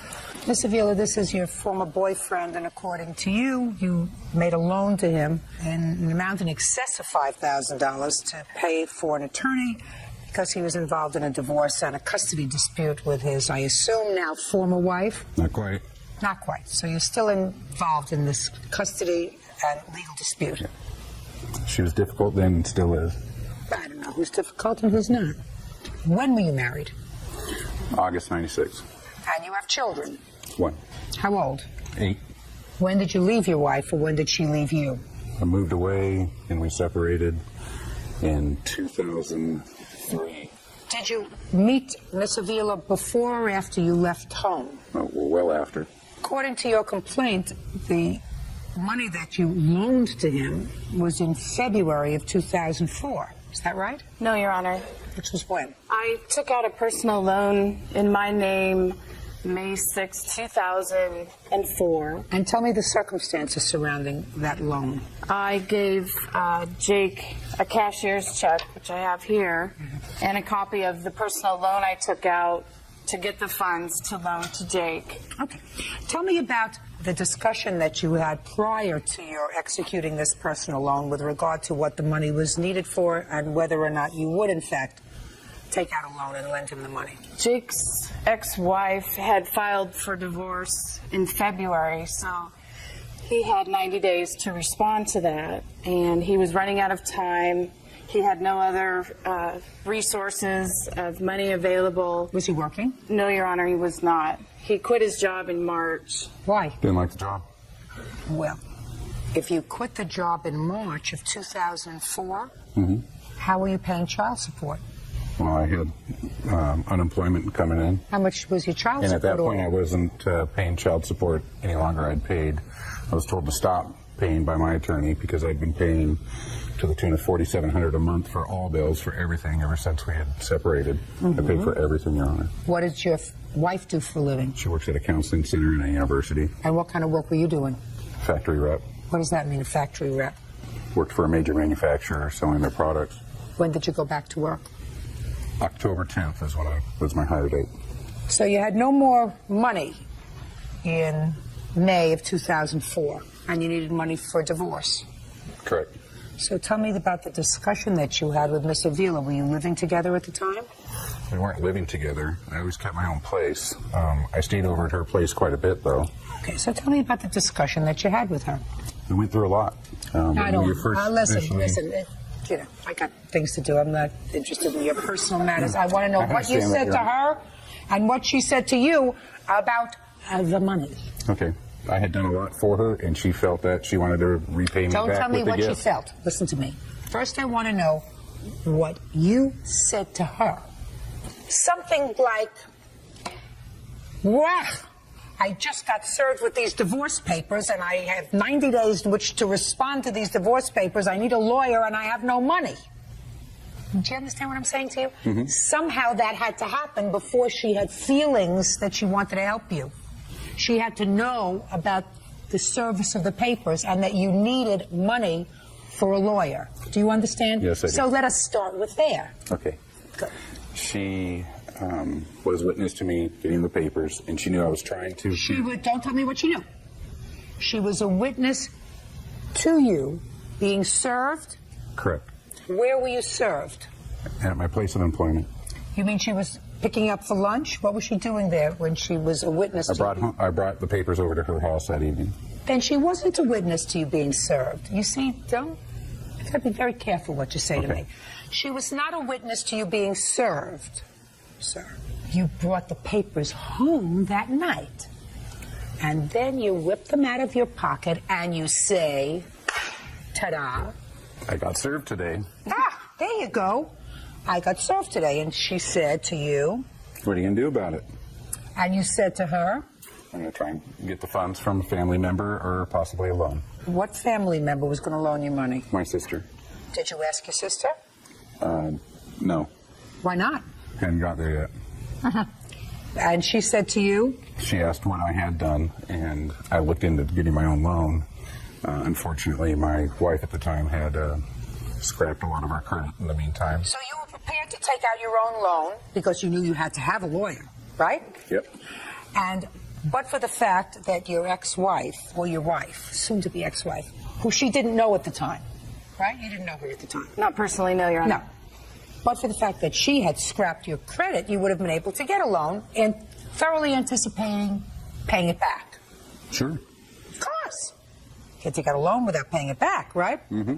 So tell me about the discussion where you said to her, well, if you take out a personal loan, because you knew she was taking out a personal loan, right? Just like you were going to take out. What are you looking at me like I'm talking a foreign language? I'm still talking English. I'm still talking English. You know, the concept isn't very hard. This is the same kind of personal loan that you were trying to take out. And you couldn't because of the lousy credit that your wife had inflicted upon you. Almost. I was going to take a second against the house, pay off all of our debt so that neither my ex-wife or myself were in debt. And well, she wasn't going to allow you to do that. Listen to me. She wasn't going to allow you to. I know I gave you a minute to think, but you're not an idiot. I don't think you're an idiot. So your ex-wife is not going to allow you to take out a second mortgage on the house in order to pay for a lawyer to fight her. That would be very dumb. And your soon-to-be ex-wife doesn't sound like she's dumb. Judge Judy continues in a moment.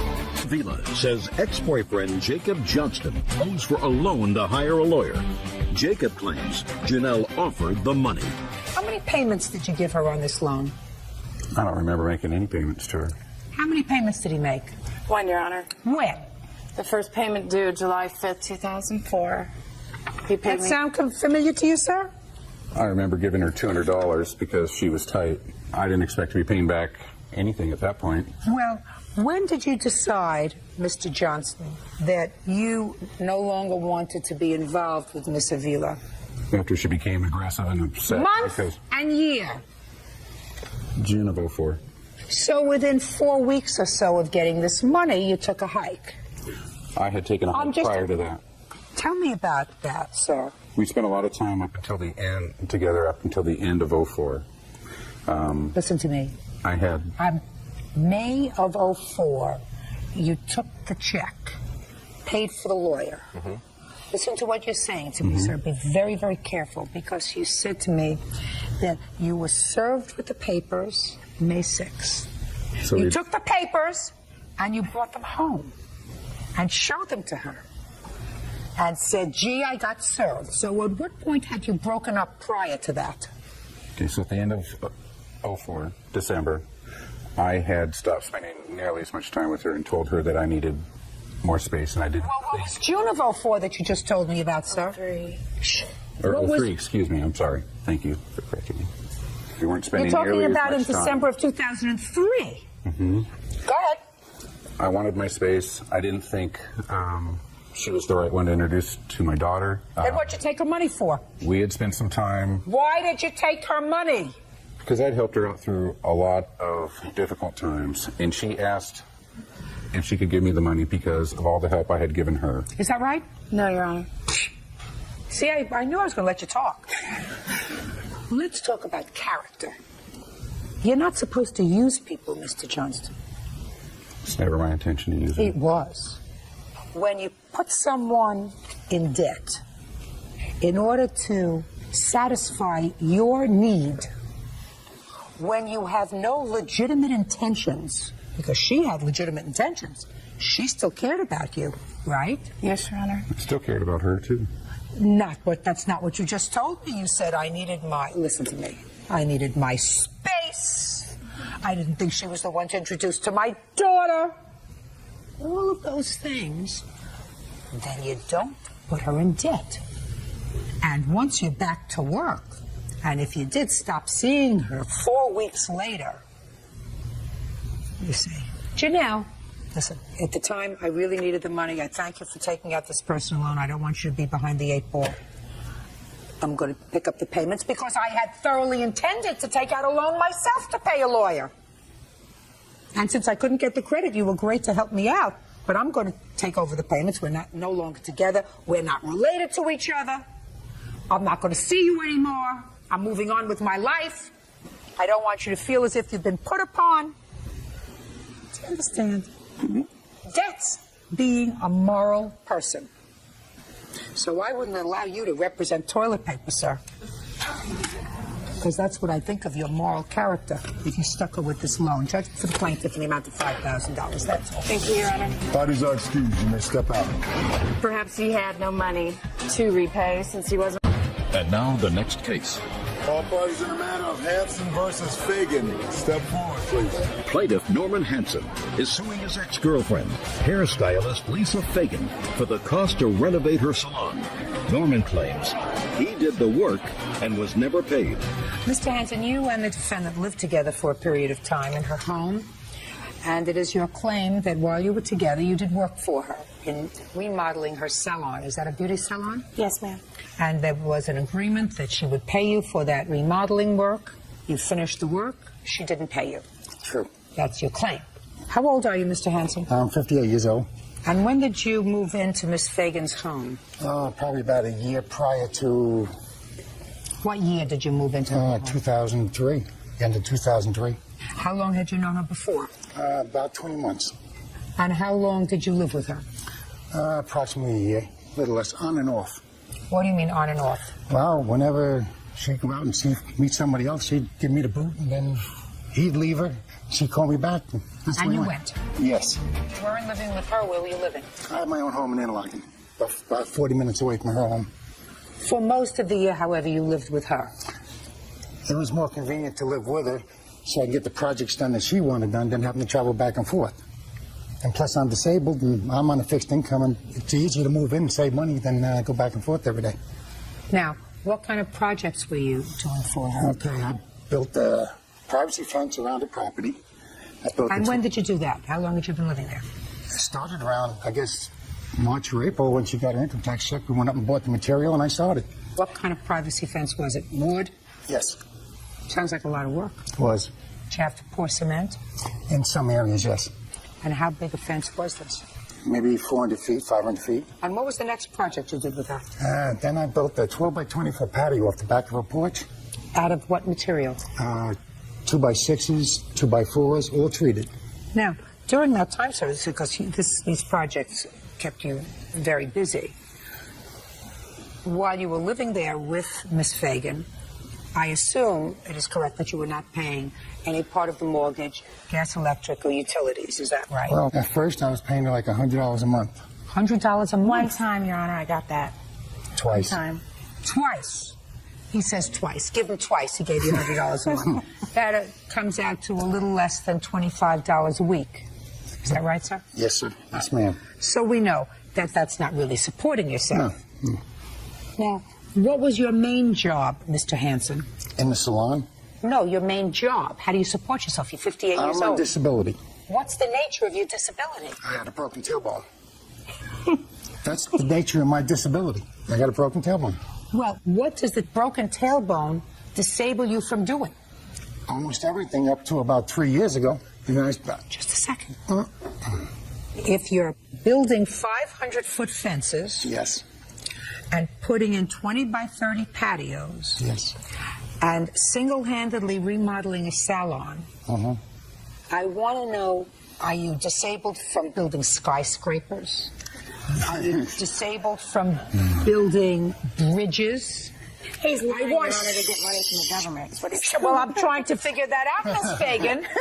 I don't believe you it. get disability from whom, sir? I get it from the government. How much do you get? I get $5.79 a month. And when did you start to collect that? 94. But now you're not disabled anymore. I'm still disabled. No, you're not disabled anymore. You just told me you weren't disabled. You just told me that you did construction work. With exercise, I go through a lot of pain and suffering, but I'm able to walk. At times I had to use a cane. I used to have to use crutches. I worked myself off of that. Good. Well, that's good. That's wonderful. Get a job. How come you don't tell the government you don't need their charity anymore, sir? It isn't charity. Sure it is. When the bad weather comes, I can hardly move around.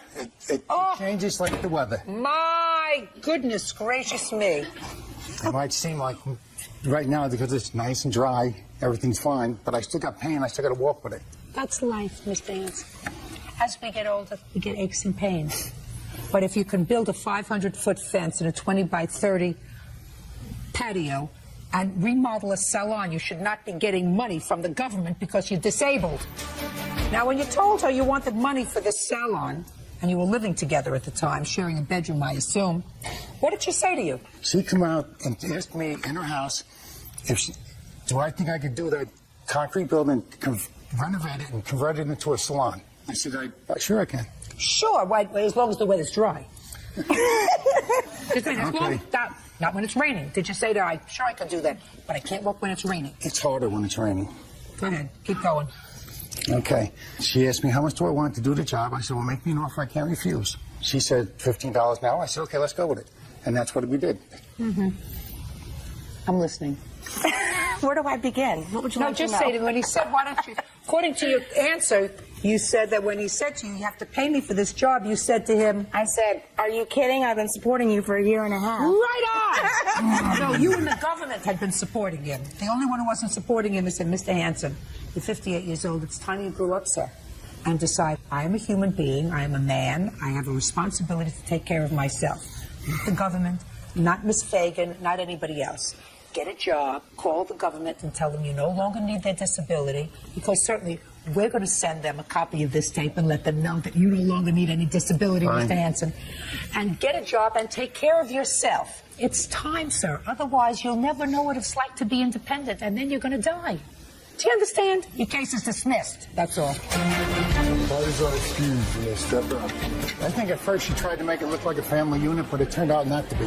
Because she likes the nightlife. Yeah, but I supported him for almost 2 years financially, so 2 years too. Found out that she was seeing somebody else, and that's when it was time I knew it was over. Well, he became very jealous and abusive. I violated the injunction by handing her a note, and I didn't say a word to her. I just walked away from her, and next thing you know, I had a cop picking me.